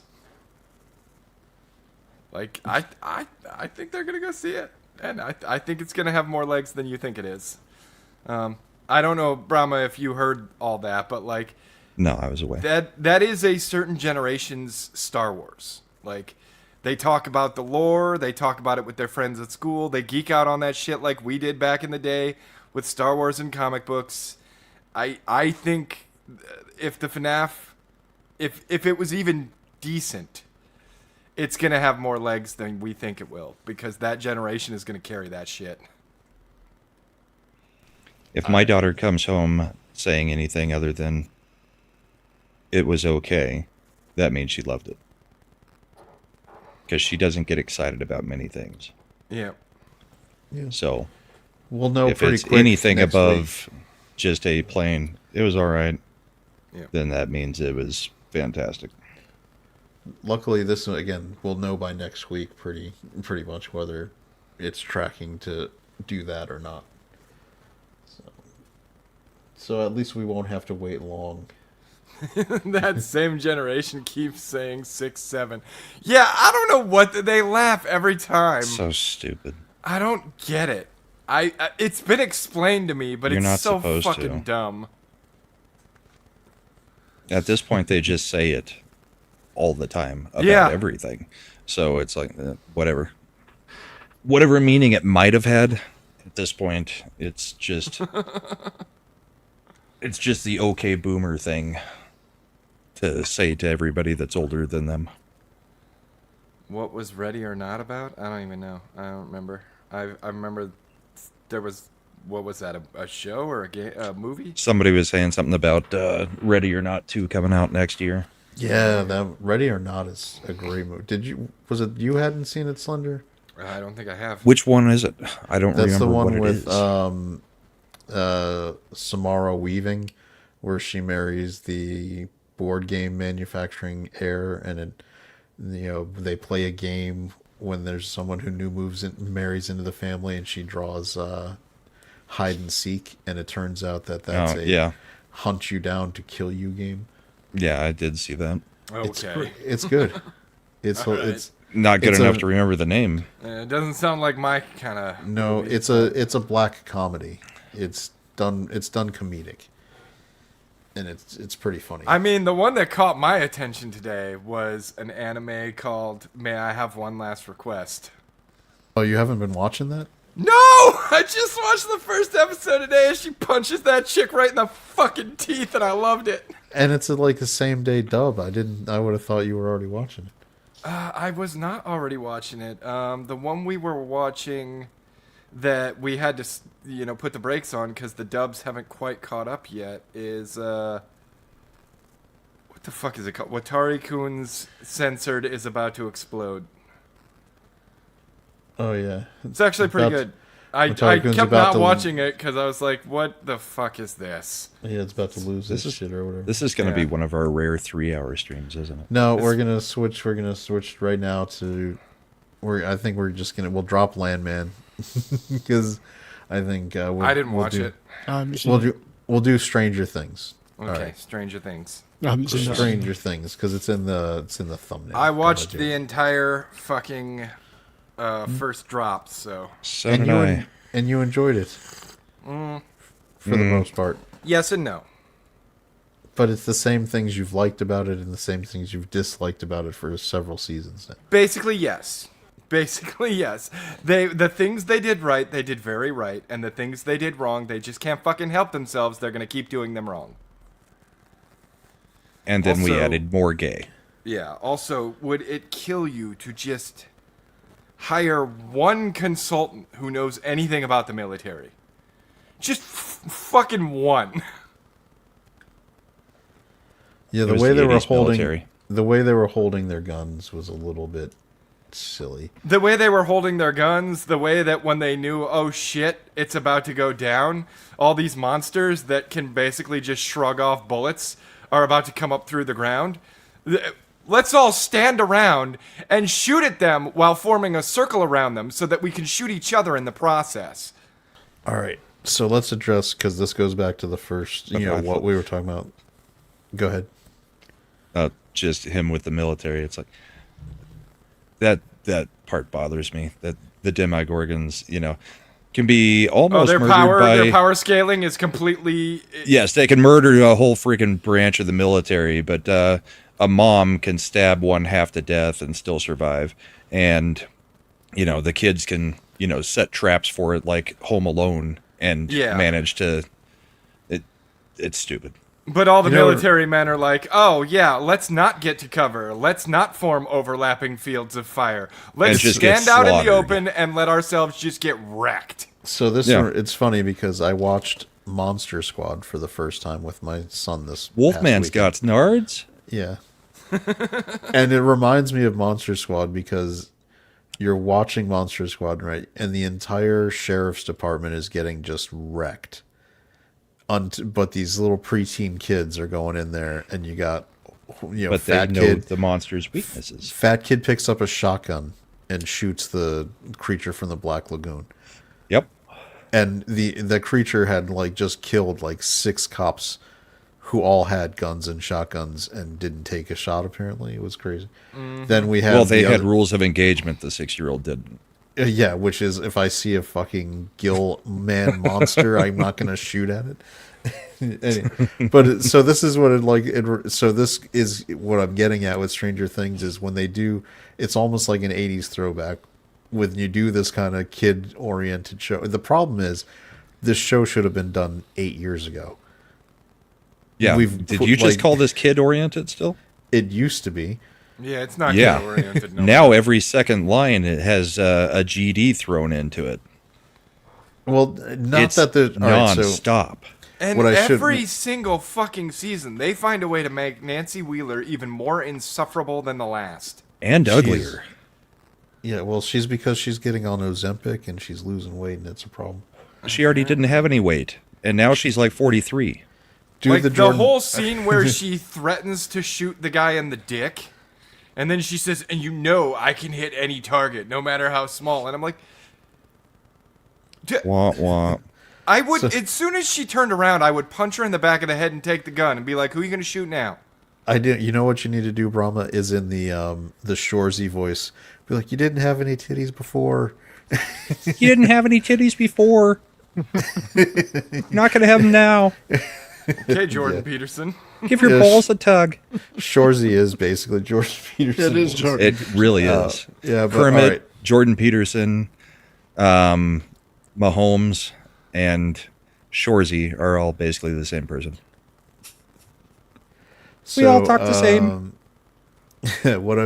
So now we'll circle back to what we started talking about this last week, which was the controversy stirred up by shitposter slash. I mean, I think he was riding the engagement. Dude, Which is good for him. a bunch of fucking, Shadowfell monster tentacles are putting eggs in kids. I don't care. They're demons. Yeah. I know. All right. So his position was that it's grapey. That it's phallic and oral. That it's phallic. That's oral. That it's designed to desensitize us to the gayness, right, of everything. And to me, I'm like, And why didn't they design everything else to desensitize us from the gayness? Like, what's that one character who her whole fucking personality is I'm gay? Maya Hawke. Yeah. Robin is her name. Robin. Yeah. Yep. Like, She was. And she here's Will. the thing. She's a compelling character. I find her to be likable, but like, they couldn't find anything to write for her as far as making a character out of her. Her whole character is I'm gay. I'm quirky and gay. Quirky and gay. What am I? I'm quirky and gay.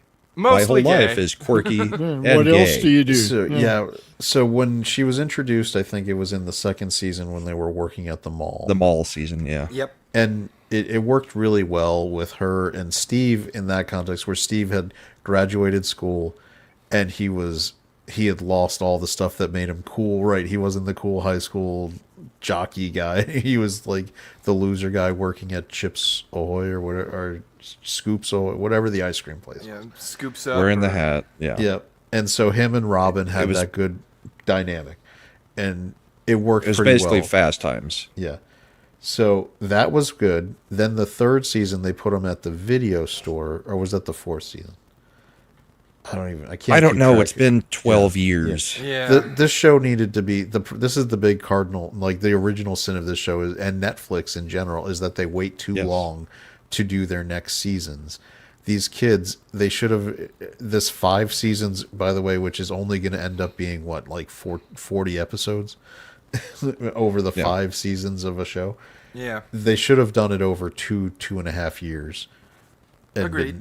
And got them on their kids. Now, that being said, circling back to the thing, I don't have any problem with a demon who's supposed to be the evil overlord character doing something that is demonic and evil, because they are. They're supposed to be the bad guy. And I'm sorry, if you're going to be implanting something into a person, there's only a few orifices. They could have Which gone with one would much you worse rather ones. Yeah, like if you were like, doing it through the mouth was grapey and gay. Well, You could do it Chekhov style through the ear. I was about to say, are you going to do it like suppository style? A 'Cause little that's- shin-shi. You go around the back of the eyeball. Yeah. So, Well, that's how they do it in Baldur's Gate 3. That's by the right. way, I still get creeped out on that scene from Wrath of Khan with those little things crawl in the ears. It's Into gross. Chekhov's ear. Yeah. Even Oh, though I'm going to Ear- have to make you watch the opening sequence of Baldur's Gate Earwigs. 3, Chad. I don't like it. Where they take the little leech thing and it goes up under your eyelid. Oh no. Yeah. Yeah. So, the SETI Alpha 5. This is SETI Alpha 5. So, and then over the course, I don't like.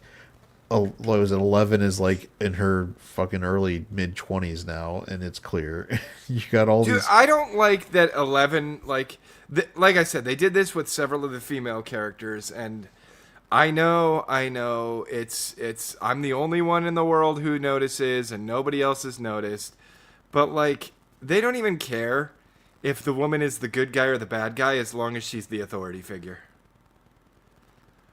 Like, Well, she's been established as the authority figure in this the whole time. the way Eleven talks to Hopper, the way Nancy Wheeler talks to everyone, the Nancy's way a that problem. general, who I guess is a doctor, talks to all her subordinates. Fuck Is that all Linda of this. Hamilton? Yes, it Yes. is Linda Hamilton. Yeah. She's horrible in this. Yeah, she is. She's Horrible. collecting a paycheck. She's just collecting a paycheck. All right. I see. All right. So we've got Tina saying, "Do you think Netflix will be better now that it's purchased WB and HBO Max?" No. No. it will not.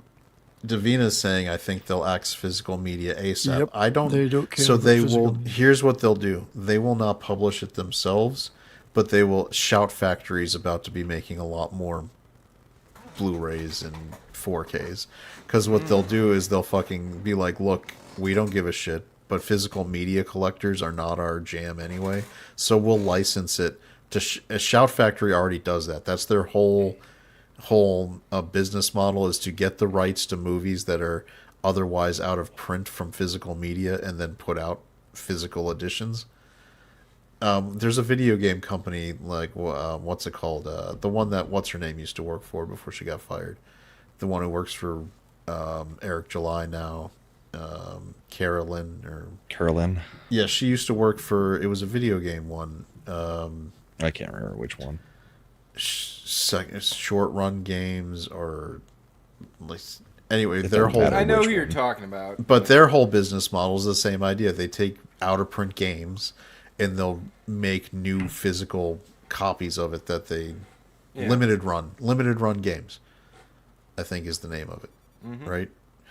So I think Shout Factory will end up, or another company will take over and license it out and do that. They'll probably, in fact, because the Trump administration has basically already said they're going to give the full exam, to any WB Netflix merger, that the antitrust department's going to be going really deep into that, probably guaranteeing that there's going to be a physical media production of their content is going to be one of the requirements, so that people won't have to get streaming if they don't want to. Do we want to stay on Stranger Things and then hit the Netflix thing? Yeah, real quick. So just Stranger Things, because real quick. I have other thoughts on the Netflix thing. Yeah, so Stranger Things, I think this is way better than season 3, which was her extravaganza adventure Where with she turned to rebellion. I mean, it'd be harder. It'd be hard not to be better than season 3. Season 3 was the low point. I think my ratings for Stranger Things are actually, I put season 2 as the best season, then I'd say season 1. 1. So it would be, for me, it goes 2, 1, 4, 3 was what it was before this one came out, and I would put this one now as 2, 1, 5. and I would almost say 5 and 4 are pretty much on par with each other, and then We've gotten so little of it. and then you drop down. Yeah, because I'm gonna have to see how. See, it for me, finishes. it's 4, 1, 2, 3. Okay, you like And 4 with- a lot. Okay. 5. Eddie was my favorite character, so. Oh yeah. Eddie did elevate 4 a lot. I will say that what I was talking about is, I think that when I was talking about they're changing one of the main lore sources for the show. You might have noticed it now because they hit you over the head with it with Wrinkle in Time. Yeah. And they're doing that because they're gonna do some kind of time travel. There's gonna be a time travel bullshit. I'm sure shenanigan. hoping not, but yeah. I guarantee you they're going to do something Back to the Future style, where they're going to go back to like 1983.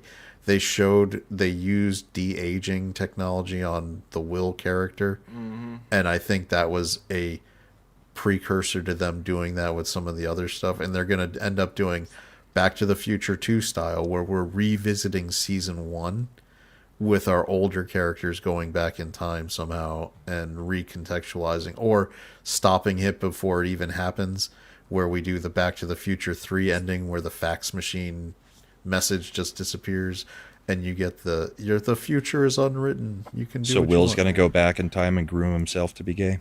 Yes. Probably, and then what's going to Probably. happen Highly is possible, yeah. because what are they get? They're going to be able to undo all the people getting killed, and it's how you and that's how you can bring Eddie back, and that's how you can bring all those people back because you'll be able to time shenanigan this from ever happening.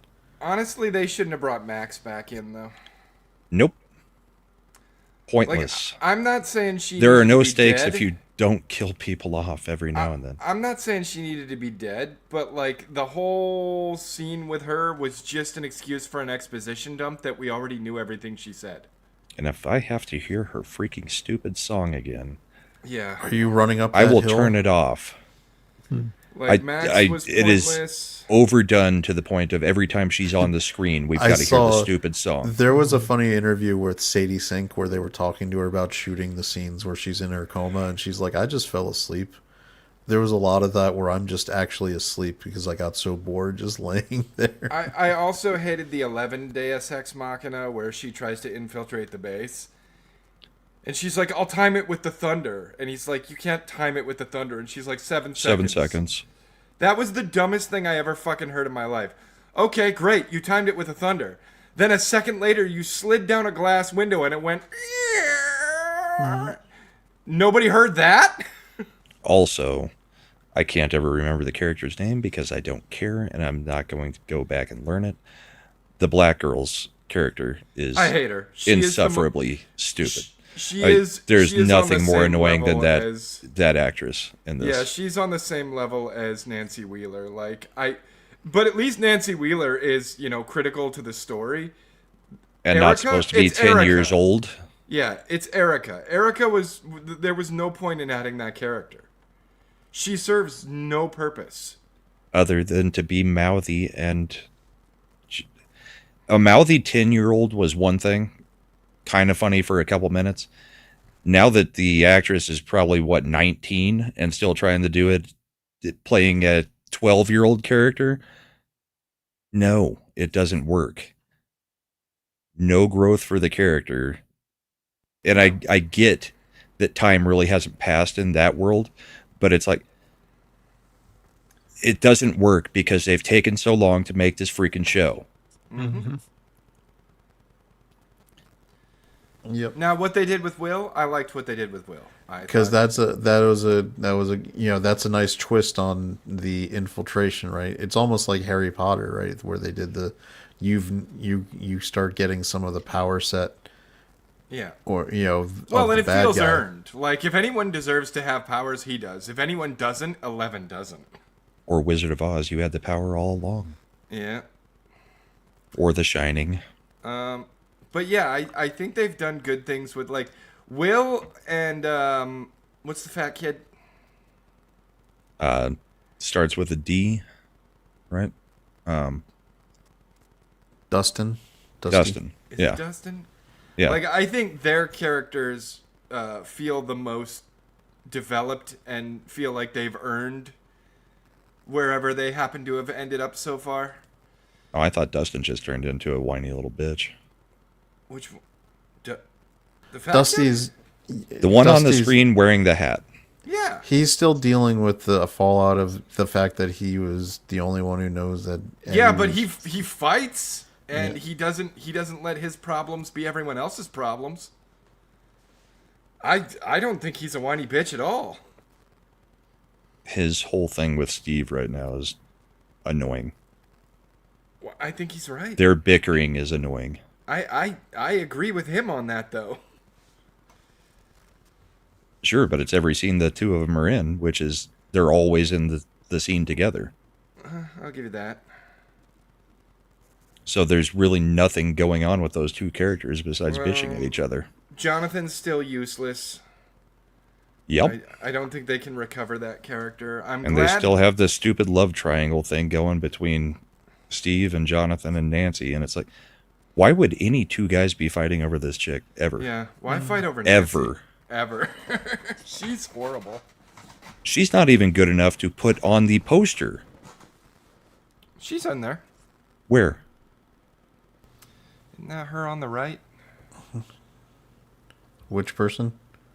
No, I think that's the mom, isn't it? Is that the mom? That's the That is mom. the mom. And then there's Holly, the little sister. They left Nancy off of the freaking poster. This Good. is this isn't the And official- Jonathan. Back. That's her at the back. Yeah. No, that thing has, It's somewhat attractive. Yeah. yeah. In the right light. And it's not just skin and bones. It's actually got some meat on it. But Here, yeah, that is Jonathan, not- they ruined his character, but at least there's no Argyle this time. I'm worried he's going to show up at some point, though. I'm sorry, I don't even remember what you're talking about at this point. Argyle was the other pothead that worked with him at the pizza joint. All right, real quick. That was like a modified version. This is. You don't the remember official. Argyle? Good. You probably don't want to. I don't. Here's the actual poster. Yes, they all made the poster. Okay. Okay, I was just Nancy, looking at what you yeah. were showing. I know because I got one that was a high resolution that was modified. Zoomed in. Yeah. It was zoomed in. So that where it was I just clear. assumed you were giving us accurate information. I was Sorry. getting one that looked clear for the Why would you screen. assume he knows You what he's doing? deceived us, Chad! Why is you a dumb? That's what he gets. I can add myself back. You know high resolution images are important. I mean, I I try would to have have brought nice you back, things. Brahma, but I figured I probably don't have that right, considering what I did to 70s earlier. 70s Try to- can't bring himself back. try to I have can. nice- Can't, no. All right, Helpless. Now we're gonna get into. I mean, we can do real quick the Netflix, buying Warner Brothers. Allegedly, the deal that Netflix was offering was around $28 a $28. share, Yep. and Paramount had offered 27. Paramount had offered 30. Paramount had offered 27. And they didn't, now Paramount is going straight to the shareholders and bypassing the board, and they're allegedly going to make a $30 per share offer, all cash, to buy out, including the Warner Brothers Discovery Television. Where's Paramount Network. getting that money from? Taylor Sheridan. No, his name is quick It's aside. loose quick change in his aside. pockets. We missed Yep. some chat. I've been seeing that all day too. I don't know what the fuck it is because It's just the end of year. Every Hell up. year, Your at the end of the year, recap. you get a recap of what you've watched Yeah. throughout the year. Oh, okay. Yeah, it's Depressing, isn't it? Yep. It's your viewing trends for what you have viewed I throughout the like year. when it does that for me with the YouTube music, but I don't need it for YouTube. They do it in By Discord. the way, Brahma, too. your Discord channel does made it for mine, so good for you. Ascendant Arcade made it for mine.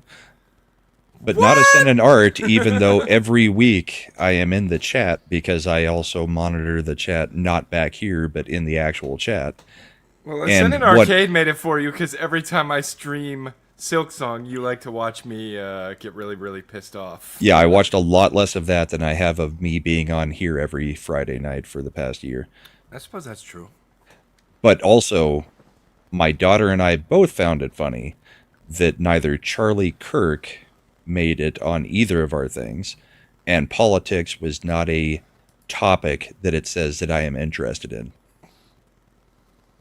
It had home renovation over politics. Politics didn't even make the list. So I think they're very much keeping politics off of anybody's lists of what you actually trended watching this year. Yeah, I All know, right. because that didn't make it for mine either. Now, back to what the where the money is coming from is Larry Ellison. So, of Oracle fame, is the daddy of Skydance owner Nico who Kid. just bought Paramount. I thought the Paramount side I thought the Paramount deal also involved a portion of Saudi Saudis. money. I don't know. No, I don't know if there was Saudi. I thought the Saudi money was going to be coming in for Warner Brothers. Yeah, No, they this were and they were these helping fund the providing the money. buyout of Warner Brothers with By Paramount. or Yeah, Paramount. They were that going to did- be a Yes. minority partner in the Yeah, deal. but Daddy Ellison is the one who keeps flip flopping with Elon Musk for being the richest man in the world. depending on the stock on a given day. Okay, but they're saying in cash. Yeah. He's in going to cash. liquidate that much of. Larry Ellison. All right. The don't thing understand. about the richest people in the world is most of it is not liquidated It's not in cash. cash. No, they're gonna pay cash, but they're gonna incur debt to get it. Well, and that debt they'll then get put onto Warner Brothers when if the deal goes through.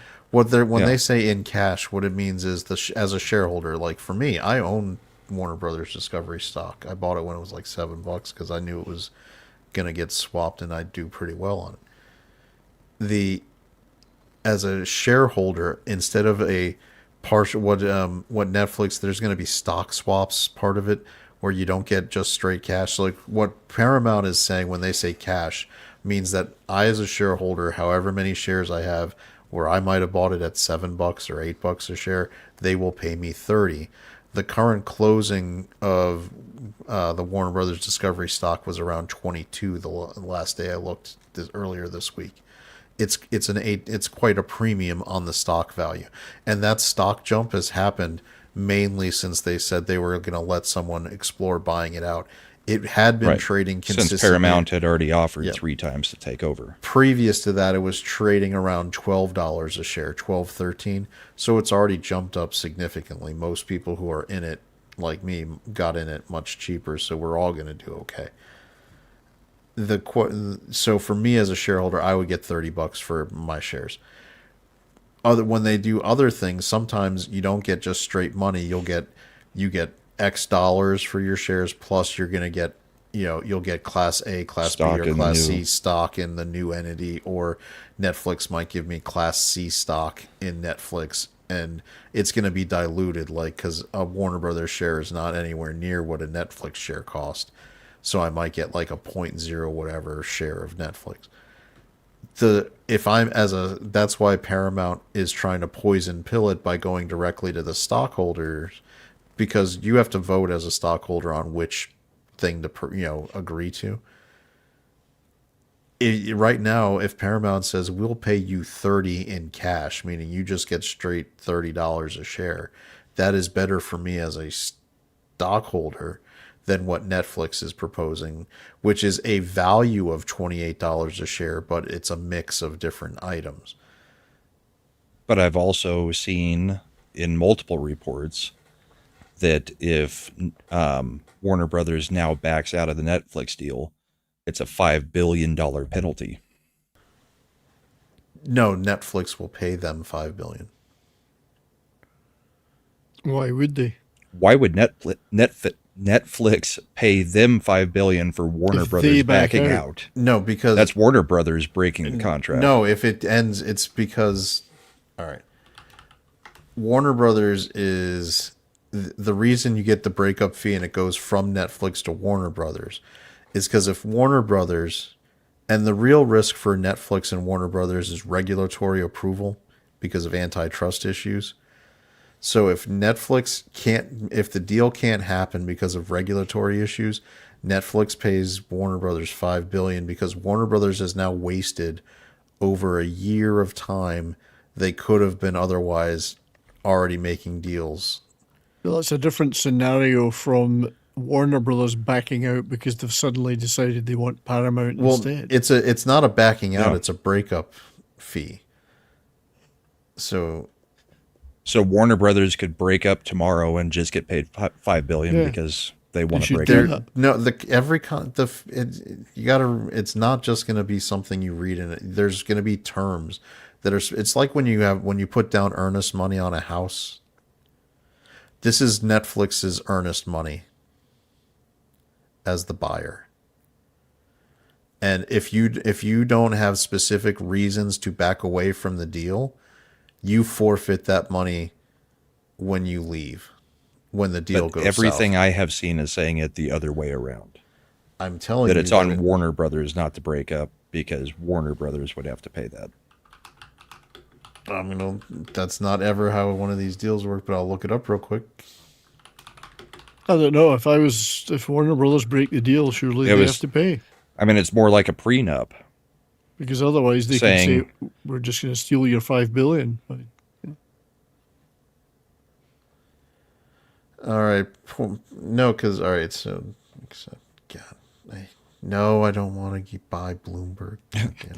So I'll give while you're looking that up. Netflix's $5 billion breakup fee for Warner among largest ever. Netflix, yeah, they would have to pay it. But why? What does it say about it beyond that? All right. At 8%, you like. All right. God, stupid pop-ups. I don't think if I was Netflix, I'd be agreeing to any kind of deal that said, you know, no, Warner Brothers would have to pay $2.8 billion.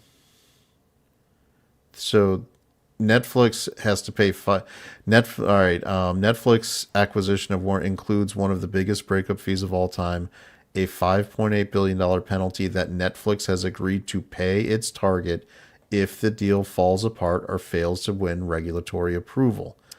Fine. But if the deal falling apart can't be because Warner Brothers say, you know what, we've changed our minds. We got a don't better like you." offer. Yeah. No, Warner Brothers, meanwhile, would have to pay a $2.8 billion reverse breakup fee if its If shareholders it's the other way vote around. down the deal. Okay, so there's a mixed message going out there. There is both sides There's obligations having a on both penalty. sides. Yeah. Okay. Which makes so sense. The breakup fee is mainly on the purchaser, The acquisition. Right. the but acquirer and company. what has been reported and said on many streams is that Warner Brothers would have to pay a breakup fee too, which is not what you were saying. I was trying to get at the numbers were wrong, but yes, Warner Brothers has a breakup clause as well, where if they back out, they get screwed for a few billion. Yeah, which is much. And what usually happens is whoever, and this is why it's public, whoever is the other interested party, in this case Paramount by way of Skydance, if they came in and made the deal to the shareholders, what they would say is that in addition to the $30 per share buyout, We'll cover the $2.8 we billion. will also cover the $2.8 billion as part of like the fees for our acquisition. Netflix. So the Netflix one is mainly because they have a lot of regulatory risk. Netflix is the biggest streamer on the planet. Netflix is a content Acquiring producer. the third biggest streamer. And that's where the issue would be, is the fact that Warner Brothers still has, HBO Max. In addition to, and they're also going to keep HBO as a part of it, which is the #1 premium cable channel. So if the government decides on an antitrust level it's not allowed, they've again wasted Warner. This could take a good 12 to 18 months. And that's where Warner Brothers would have wasted that entire time and then would have to turn around and still go to somebody else to purchase. I think Trump is likely to signal during this thing, screw the Obamas and screw Susan Rice. Well, bear in mind, Larry Ellison is one of his buddies. He also facilitated Ellison purchasing TikTok. Ellison was the primary person on that. But specifically to Netflix, Susan Rice is on the board. Well, the Obamas have major 9-figure deals with Netflix. I think he would be just as inclined to not only help Larry, but to screw those people. Which is, again, reasons X, Y, like 2, 3, 4, 5. I don't think this deal goes through. I think it's going to get kiboshed well before it gets there. If either it gets vetoed on a regulatory level, or I think the Ellisons really, really, really want Warner Brothers. Like Paramount was little bit was the entry level one. Warner Brothers is their big foray into getting, because Warner Brothers has much better IPs than Paramount. Batman, Superman, Harry Potter, Lord has of the all of Rings, DC Comics. Scooby-Doo, Telling Looney people Tunes. Rin Tin Tin is their big franchise. It was in 1924 anyway. But it also has. I mean, really, Looney Tunes should be their big IP. They would have Looney Tunes, like they would have think of what Larry Ellison is getting into AI, really hard into AI. Like that's what he's doing. He would have TikTok for social media. He would think of the IP AI you got to think on a different wavelength when you're talking about like think of how like Elon Musk would look at it when he acquired Twitter, which is now X. It wasn't just a matter of X being a free speech platform and doing that. Elon Musk got it because X was the biggest to feed his AI was the biggest real time data set that you could ever publish. And think about it, we are paying him to feed his AI data. So that's what, and that's what, because if you ever listen to Elon Musk really talk about it when he was doing the deep dive interviews and he talked about X as the everything app, that's where he's going. Larry Ellison is trying to speed run catching up that level. He is going big as the owner of Oracle, big into AI, big into chips. He's bought TikTok to try to be a rival data set collector to put into there. And if you want to get into the meat and bones of it, what is the future of AI really as a consumer product thing? Creating entertainment. It's Ready Player One. It's creating some kind of generative AI environment where you can go just watch the first 5 minutes. Augmented reality brought to you by AI. Yep. So there you go. Then if you're Ellison, having the Warner Brothers IP, which is Warner Brothers is probably next to Disney, the only thing that can compete in terms of characters you can start throwing in there. Which is why... See, I'm of two minds on this. I think Trump could be vindictive and help Larry because of the stuff with Netflix. But I also look at it and say, well, Netflix is, yes, getting HBO Max, another streamer. But you also have Disney, who has ESPN. They have Hulu. They have all those things. What Netflix didn't have was a studio. So all they're really doing is acquiring a studio and HBO Max. Whereas Disney already has all of that. So is it really them leveling the playing field, or is it monopolizing? Because Disney already has both a studio and all the streaming services. So I'm not so sure that it'll just get shut down on antitrust and regulatory. I think there has to be a political motive behind it to shut it down. Yeah. But I think because you also have Fox over at Disney. Yeah. They let that deal go through. I don't see how they don't let this deal go through unless they have a political motivation to stop it. So it was a little different environment at that point, in the fact that, remember when the Fox deal got made, they split off the networks from the studio. So really all Disney was acquiring was an IP library. They weren't getting the real, like the television networks or any of that content. The sports. But that also networks included a over-the-air network. This deal doesn't. WB does not have an over-the-air network like Fox. Yeah, but the difference, even within the 8 years it's been since the acquisition of Fox, the streaming is the main environment for entertainment dollars, and you're talking about the number 1 and number 3, number 4, whatever Warner Brothers number 3. is. HBO is number 3. Yeah, so that's a different antitrust item coming up.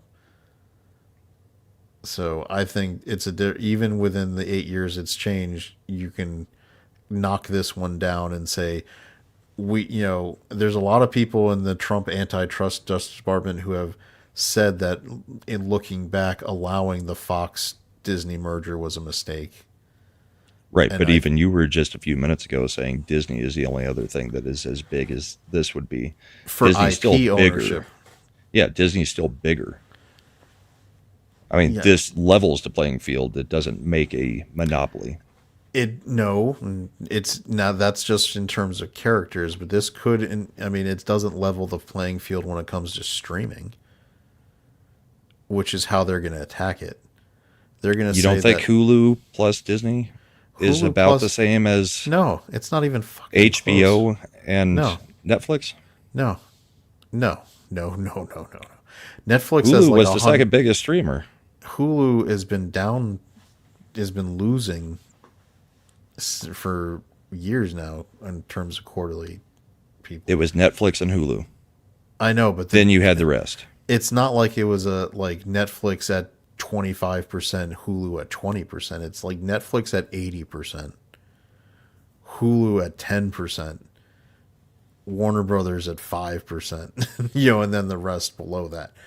You're talking about if you're the regulatory body looking to approve this, you're talking about giving the number one streamer, allowing it to eat up and remove the third biggest streamer, is even though they're not relative, and then giving that new streamer access to content and control. Remember, Warner Brothers as a studio produces content for other streaming services as well. Right. So it's a matter, that's where the antitrust implications come in. Why? Every other studio has a streamer, and every other streamer has a studio.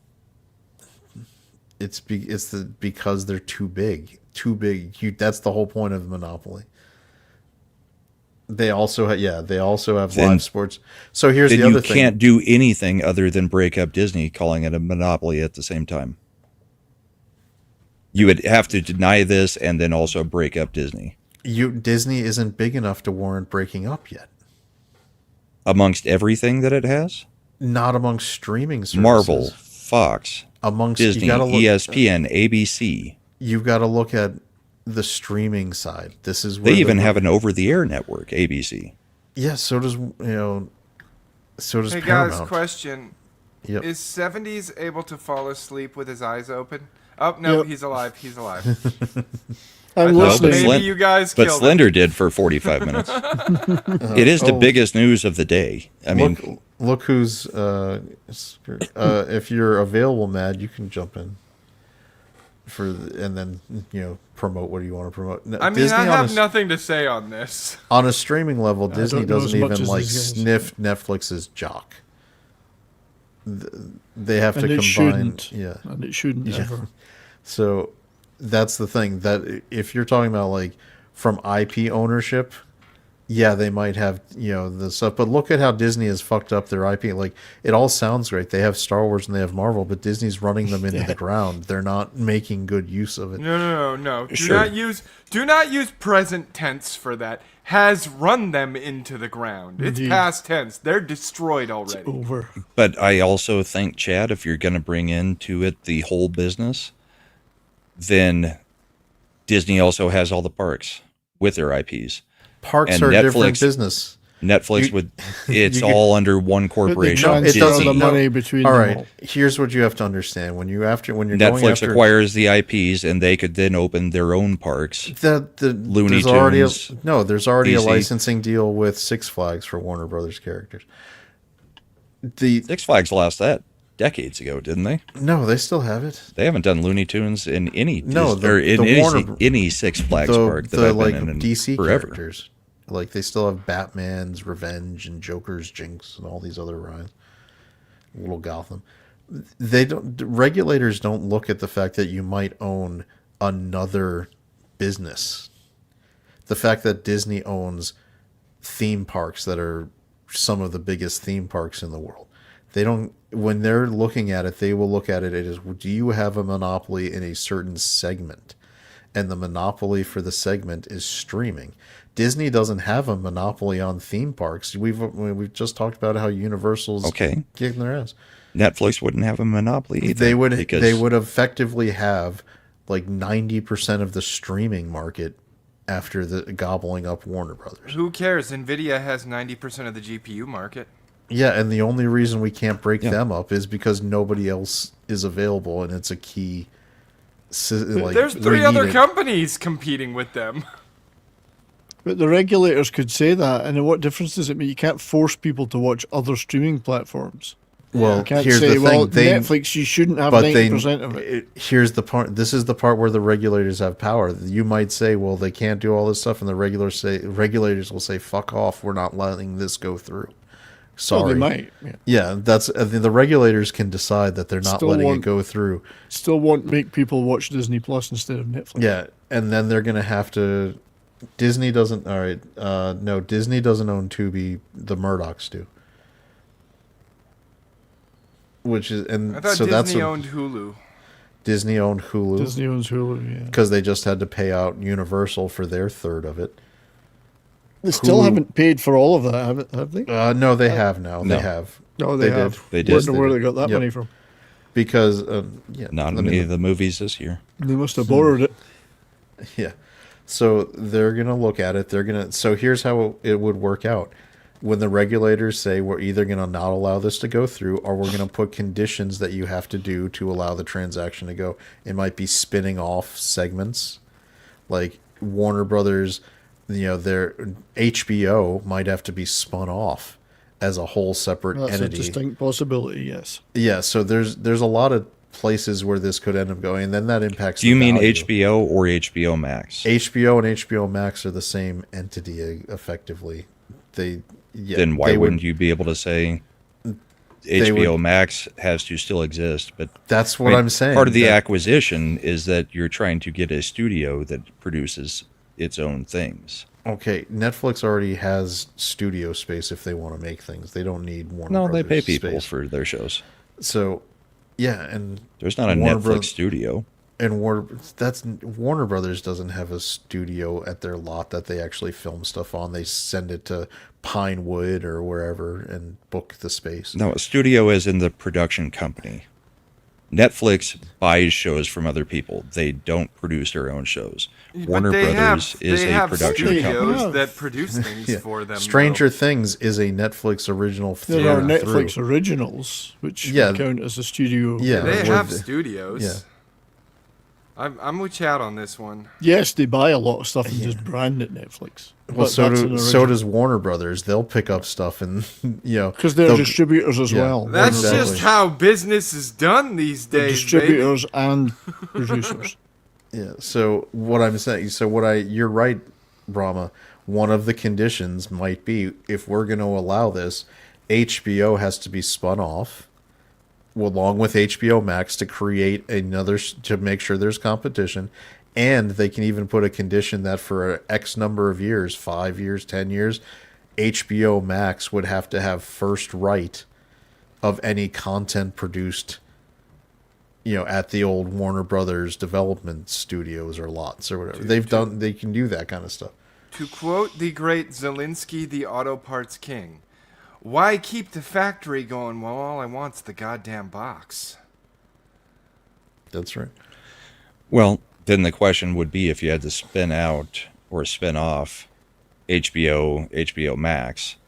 I could see spinning off HBO Max because that's the other streaming service. Split up HBO. If you own it and then you spin it off, it's not breaking it up. Give HBO Max some streaming rights to things. But part of what they're buying is the licensing to things like Game of Thrones, House of the Dragon, those things that HBO has the deals with. So it devalues the whole thing if you don't get those IP rights along with it, just because you say that HBO has to be spun off. Warner Brothers. The Harry Potter show is, I believe. Yeah, Warner the TV Brothers. show. Warner What Brothers. Hold on. Warner Brothers and J.K. Rowling made a joint venture, The Wizarding World, and both of them are controlling in it. So Warner Brothers actually owns a chunk of Harry Potter. That's why that's why they can start making stuff, because the Wizarding World is the holding company for the rights for Harry Potter to do things, and it's a joint venture between J.K. Rowling and Warner Brothers. Who, if you buy Warner Brothers, you would end up with their portion, their ownership of the Wizarding World share that they have, along with J.K. Rowling. Right. But what I'm getting at is if you had to spin off HBO, specifically we'll talk Game of Thrones and all the spin-offs that are coming out of HBO for that. House of the Dragon, Dunk and Egg. If you had to spin it off and it can't be part of the deal, do you not get the rights to those IPs? It depends because on that how greatly devalues what you're buying. it would depend on how the rights contract is worded. If the rights contract was a deal between Warner Brothers and the rights holder, then it stays within the Warner Brothers purchase. If the contract was worded that it was with HBO Studios, and HBO Studios is now spun off, then no, they wouldn't get the rights to it. It's because Hollywood has a very Byzantine architecture of corporations where Warner Brothers will create sub corporations for different, like New Line Cinema is under. No, I get that. I'm saying it. If the regulators get involved in that way, it completely changes the deal. Correct. Because That's if you're why- not getting the IPs, I mean, so then are you able to renegotiate without the breakup? no, that's the thing. That's where. Because you're paying for something right now as a whole package. So you do what's called due diligence before you make your offer. Like if you make a letter of intent, this is the corporate process. You do a letter of intent to the corporation that you're seeking to purchase or make a deal with. And you, in the letter of intent, you're putting and a letter of intent is a legal document in this I context. intend to pay this for these things. No, you don't even say you intend to pay. You say I have an interest in purchasing your company. I am serious about doing so, and this letter of intent is me agreeing to sign non-disclosure agreements that we won't share, that we need to get, that we're over the course of 30 days, 60 days, 90 days, we're going to get access to your books. We're going to get access to everything so that we can do due diligence to make, based on that access, a fair offer for purchase. Right, that's Warner- the time period where Elon Yeah. was like, you guys got a whole freaking bunch of bots. Now, Warner Brothers agreed to due diligence with both Paramount and Netflix. So both of them had access to their books. Oh, why are you trying to freak me out? What? Nothing. I'm just think keep he's trying to talking about what gross you're out talking chat. about. Ugh. Oh, yes. Yeah. Stick So, that right in your eye. yeah, so that's why Netflix has that $5.6 billion breakup fee. If the regulators come back and said that HBO had to be spun off, this is disgusting. Had to be spun off. That's where Netflix says $5.6 billion, we're walking away. We'll just pay that because for us, it would have been worth it if, oh, God damn it. Why doesn't she just close her eyes? That's terrible. Because it used its hands to I know. pry I'm them just open. kidding. That's disgusting. That really wasn't that bad. It could have been worse, yeah. It's gross. It wasn't This is even worse. human. This is worse.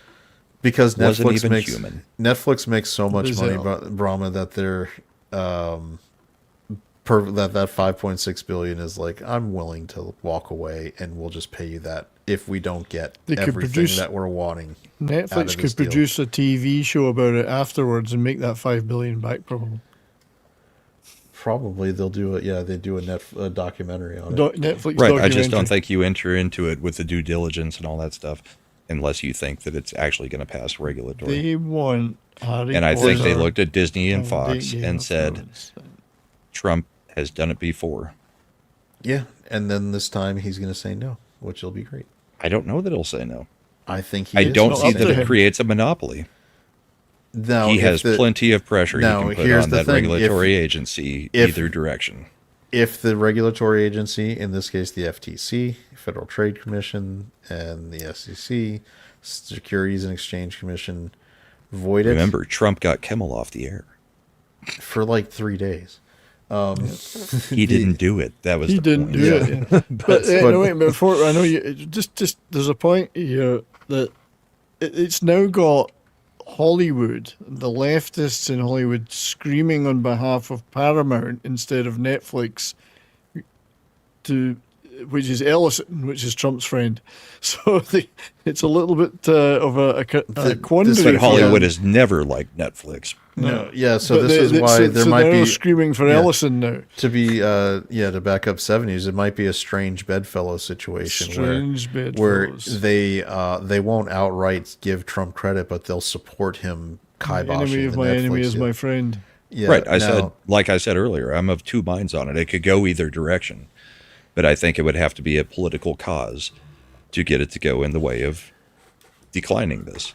And I think Ellison has been in press conferences with Trump like 16 times already this year. I think the Trump is going to be on the side of of basically Paramount and the Ellisons. So, just saying, be ready. Or, I mean, Well, because look, Paramount. We're just talking it through. What's I'm not Trump's arguing view- hard either direction. Like, the I'm most just important bringing thing up thoughts. The most important thing is, what is Trump's view on the Snyderverse? Because that could be the critical. They're not bringing it I back. just- They're not going to get Henry Cavill back. They're not going to bring Ben Affleck back.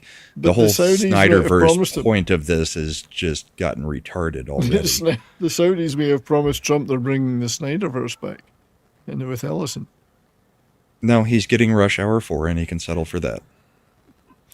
Rush Hour That's true. 5, whichever one it is, I don't even care. Well, Rush Hour 4 will probably 4, make isn't it? more money than another Snyder movie, but that's.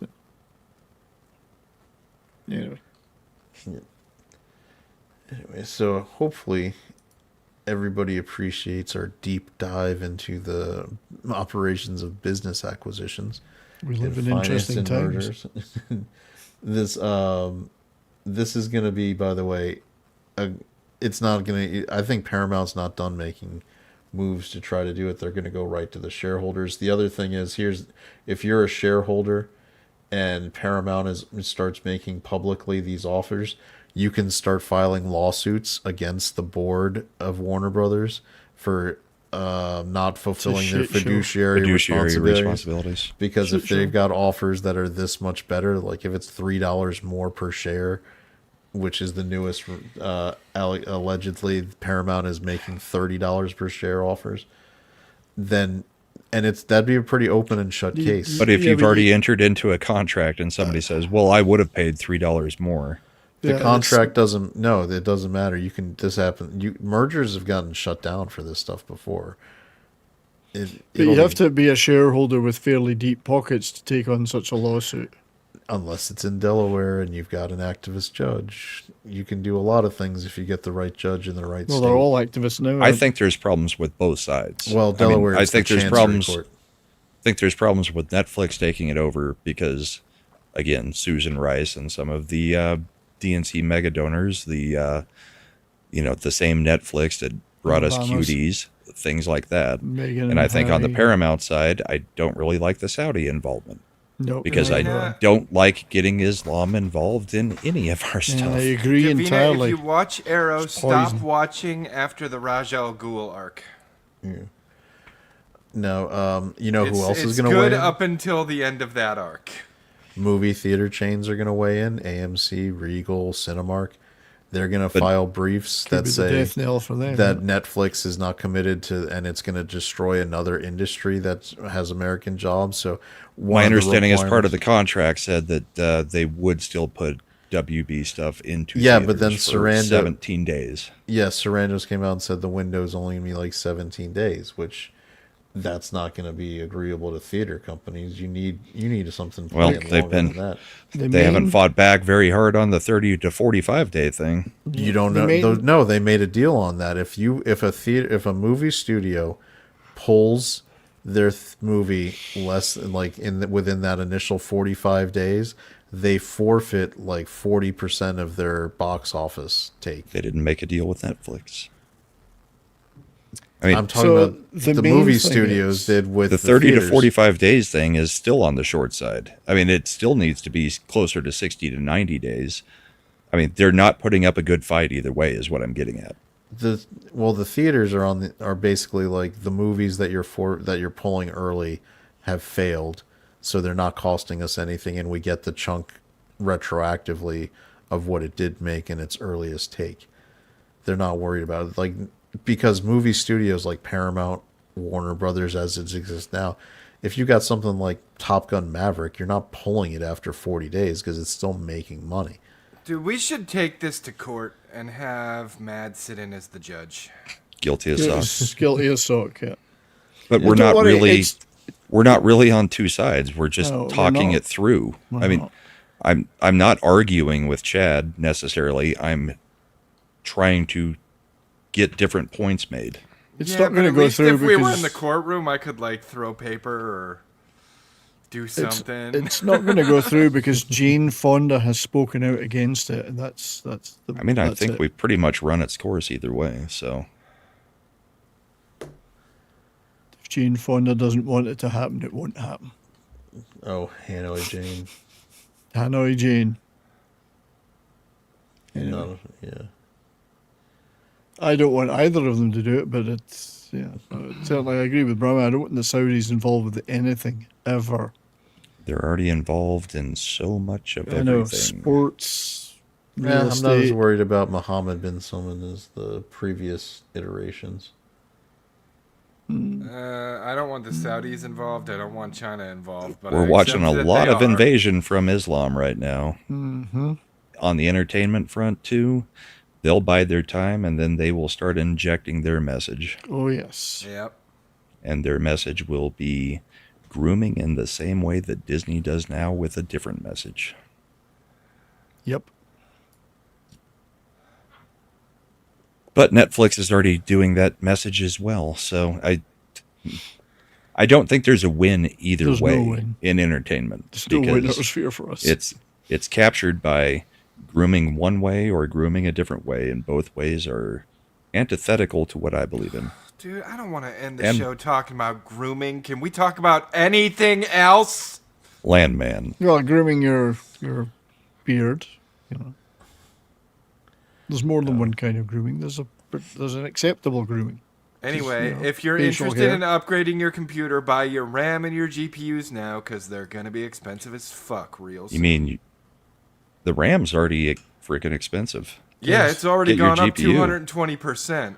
And NVIDIA's big plan is to try and decouple RAM from GPUs going down the road. So, Well, hasn't somebody else exited the consumer memory market? Micron Yeah, is no longer making consumer RAM. Yeah, so they're buy already up making stuff it for now. contract. Here we go. I've got a But stock wouldn't of stuff. decoupling the RAM from the GPU be a good thing because GPUs would go down in cost? No, because you still got to have RAM Still for have the the RAM. GPU. Yep. And Or the if you- GPU or on the motherboard? Because So- most people already have their motherboard. So when they filled with RAM. decoupled Microsoft Word from being free with Windows, did it go down in cost for you, Brahma? Depends on which side. Here's the thing: if your GPU has to share volatile memory with the motherboard and the CPU, yeah, you're gonna see. And you're going to huge- need better cooling. You're gonna see huge problems with performance. You're Power gonna have a and cooling. bottleneck across the main bus. Yeah, heat. There's gonna be heat issues. It's gonna suck. It's gonna suck a lot. Just need But is a quantum GPU memory. still $3,000? I mean, I So- got mine for 600. Well, 700, but So I've got a few older cards I could put it if I had to. This will be good for Slender. Here's a nice throwback to Arnold Schwarzenegger doing an ad in Japan he thought no one would ever see outside of Japan, where he is playing voluntarily someone accused of being a train groper. oh boy. Okay. He didn't even use his hands.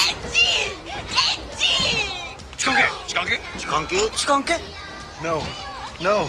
Chigao. Yosh. Oh, get me to the chopper. Get me off the train. Jabba. The fuck Do is it. this? Do it.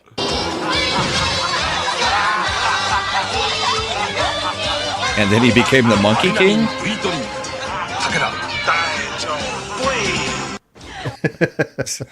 I do not understand what that Oh, was Arnold is even- so used to being in countries that he doesn't speak the language of. What was this even an advertisement for? Energy drink, it looked like? Yeah, Or yoish, steroids. yoish. Oh boy. It was Jigao. So No, I'm gonna slaps. find out because there was another one I found with Nick Cage that is just absolutely ridiculous. There's a whole thing where celebrities would go over and do commercials in Japan, and we're told, "Don't worry, Well, no it's one's ever gonna see this." It's like the movie with Bill Murray and Scarlett Yeah, Johansson. it's lost in translation. Lost in That's- translation. All right. Well, Wasn't we're that about the to whole hit 3 premise hours, of why he was there? Scottish footballers used to do it, like Kerry We Dalglish. should do what has everybody got going on? Because I'm about to fall asleep. What's All going right. on? What's Thanks going for yeah. So 70s. Do you and Brahma have a We bourbon do. and boarding this week? on? We do. We do. We're bourboning and bourboning. The Avs have finally lost their second game this season in December. Is that the Anything Islanders good one? happening while. this season? Yeah, the Still Avs are way killing out front. everybody and on pace to have the greatest season in NHL history. So How you they'll feel be about bounced that in the 70s? first round. Well, That's what the Bruins did. I don't think with our goalies we're going to. The Stars Go are ahead, doing 70s. okay. No, I was gonna say Yeah, they're Stars right are behind us. Right behind us. In fact, the Central's killing it. Well, the top three are. The rest are nowhere. But well, even the Wild have started to lose a bit as well. Yeah, Bourbon and Boring tomorrow, and my show on Monday will be about the movie Detroit Rock City. I love that movie. I screamed it when it came out. You're It was welcome great. to join. You're Now Why my does internet that is sound going down. familiar? Have I seen that? You may have heard the song by Kiss, overrated, stupid 1999. band. Well, this is why I'm doing this movie. It's because they're only in it for 2 minutes, so it's a backhanded Not tribute. as much as they deserve. Okay. They had a great doing- line in the trailer where I forget which actor it was when they see a girl, an attractive girl, like hitchhiking. Oh, Like, that no, one. we can't do that. This is, horror movies start this way, and the guy's That's- like, "Yeah, but pornos start this way too." This way too, yeah. Yeah, I just watched that. I watched it today, and I remembered that line particularly. It's quite funny in places. It's a bit of an indie production, really, when you look at it. It's really nobody well known in it. Edward Furlong is in it. Joe Flaherty, a couple of other people, but it's stupid, but it's quite funny. But yeah, it's kind of. I said, well, it's kind of a tribute to Ace Frehley, but Kiss are only in it for 2 minutes, so I can stand doing it because it's only 2 minutes. So I'm doing it as a comedy movie, really, rather than a music thing. It's got Right. a good soundtrack apart from that, though. Some good tracks in it, other than Kiss. Anyway, Kiss, are you a knight in Satan's service? that's right. Yeah. You know what it stands for? Kiss sucks. Brahma, what else you got going on? Well, I've got that tomorrow night, and then we've got the bullpen on Sunday night. Double bet. Big news too today with some certiorari and Supreme Court stuff. They have agreed to take up the birthright citizenship case. So we'll see how. Yep. We had that, and we had the FBI finally doing their freaking job. And we'll have lots of information on that because Cash, Bongino, there is a lot about the former FBI that can be said on that and what the current FBI is doing. We may have judged Cash and Bongino a little too harshly, although I No, would we still didn't. like them to be doing a lot No, more. we didn't. No, we didn't. But compared to what the former FBI was doing, apparently they have been doing something. So, yeah. Well, We'll get into I that. just want to say I have disagreed from the beginning. I have said over and over and over, these things take time. yes. This especially took time because the former 4 years decided to bury it. And all of this investigation on the J6 bomber, the pipe bomber, there was no new information. Yeah. They just went through all the information that existed and re-put the investigation together. And they are Cash is pretty much 99.9% certain they've got the right guy. Well, Jake It is Tapper a seems to believe it's a airtight white guy. case. Jake Yeah, Tapper says Tapper's it's a an white idiot. guy. It's a white Yeah. guy, and he's an extreme MAGA, apparently, according to Yep. CNN. So we'll be going into a bit of that on Sunday. But yeah, then the rest of the usual stuff for my week. Nice. Fun show. Slender, how about on the arcade side? Anything coming up? I will probably start. I've got a new modem, so modem's good. I just dropped a new graphics card into the machine, so renders and video editing should go a lot faster as well. So I got a lot of stuff coming down the pike. I have already recorded the next chapter of Storytime with Slender Dad. I know that's behind as well, but it is coming. And you're going to do some Silk Song live streams. And I'm probably going to do some Silk Song live streams, quite possibly tomorrow. So, yeah, lots of stuff. It's a really busy time of the year, obviously. I'm sure it's the same way for everybody. But I haven't had as much time to devote toward the channels or the streaming as I would like. You're obviously rich if you can buy a new graphics card. This time of the year is so weird because it's like the busiest time of the year, but it's also the time where you have like the most vacation. Yeah. between like Thanksgiving and Christmas. Yeah. But everything's happening, right? Yep. I mean, It is. it's just weird. Yeah. And yes, I got it on Newegg. It was during the Black Friday sales. So You would think they would have been better on Cyber Monday. well, I mean, I was looking for a specific card, and once that card went on sale, that's the one I was going for. You weren't chancing it, huh? Nope. There were some other offers out there, but like, I mean, like a great example, like apparently ASRock motherboards are catching fire lately, so glad I don't do ASRock, but So if you decide you don't want to use that graphics card anymore, does it have to pay you? yes, 5 billion, in fact, if it backs It also out the can't deal. win Indie Graphics Card of the Year. No, it can't. If it's going to be Graphics Card of the Year, then no, it cannot win Indie Graphics Card of the Year as well. Screw this, I'm done. I'm in it. Let's go. We're out. A Machiavelli production. The stream's now behind, but there's no need to be glum. We'll return with more jests, with humor to come. So click that damn subscribe and let the good vibes thrive. For the next grand stream, we'll surely jive. Ascend and I, we've charted the spree with synapses sparking, hilarity you can't believe. You brought your joy, so now you must go. But keep the party in your heart, yo. Keep the giggles, keep the banter, keep the screens delight. Until our next stream, keep the fun in sight. In this virtual voyage where streams do end, remember with Ascend and Art, we'll always fucking ascend. Oops, we forgot about Imp, he's bound to reappear. With chaos in his wake, all we can do is persevere. Are you happy now, Imp?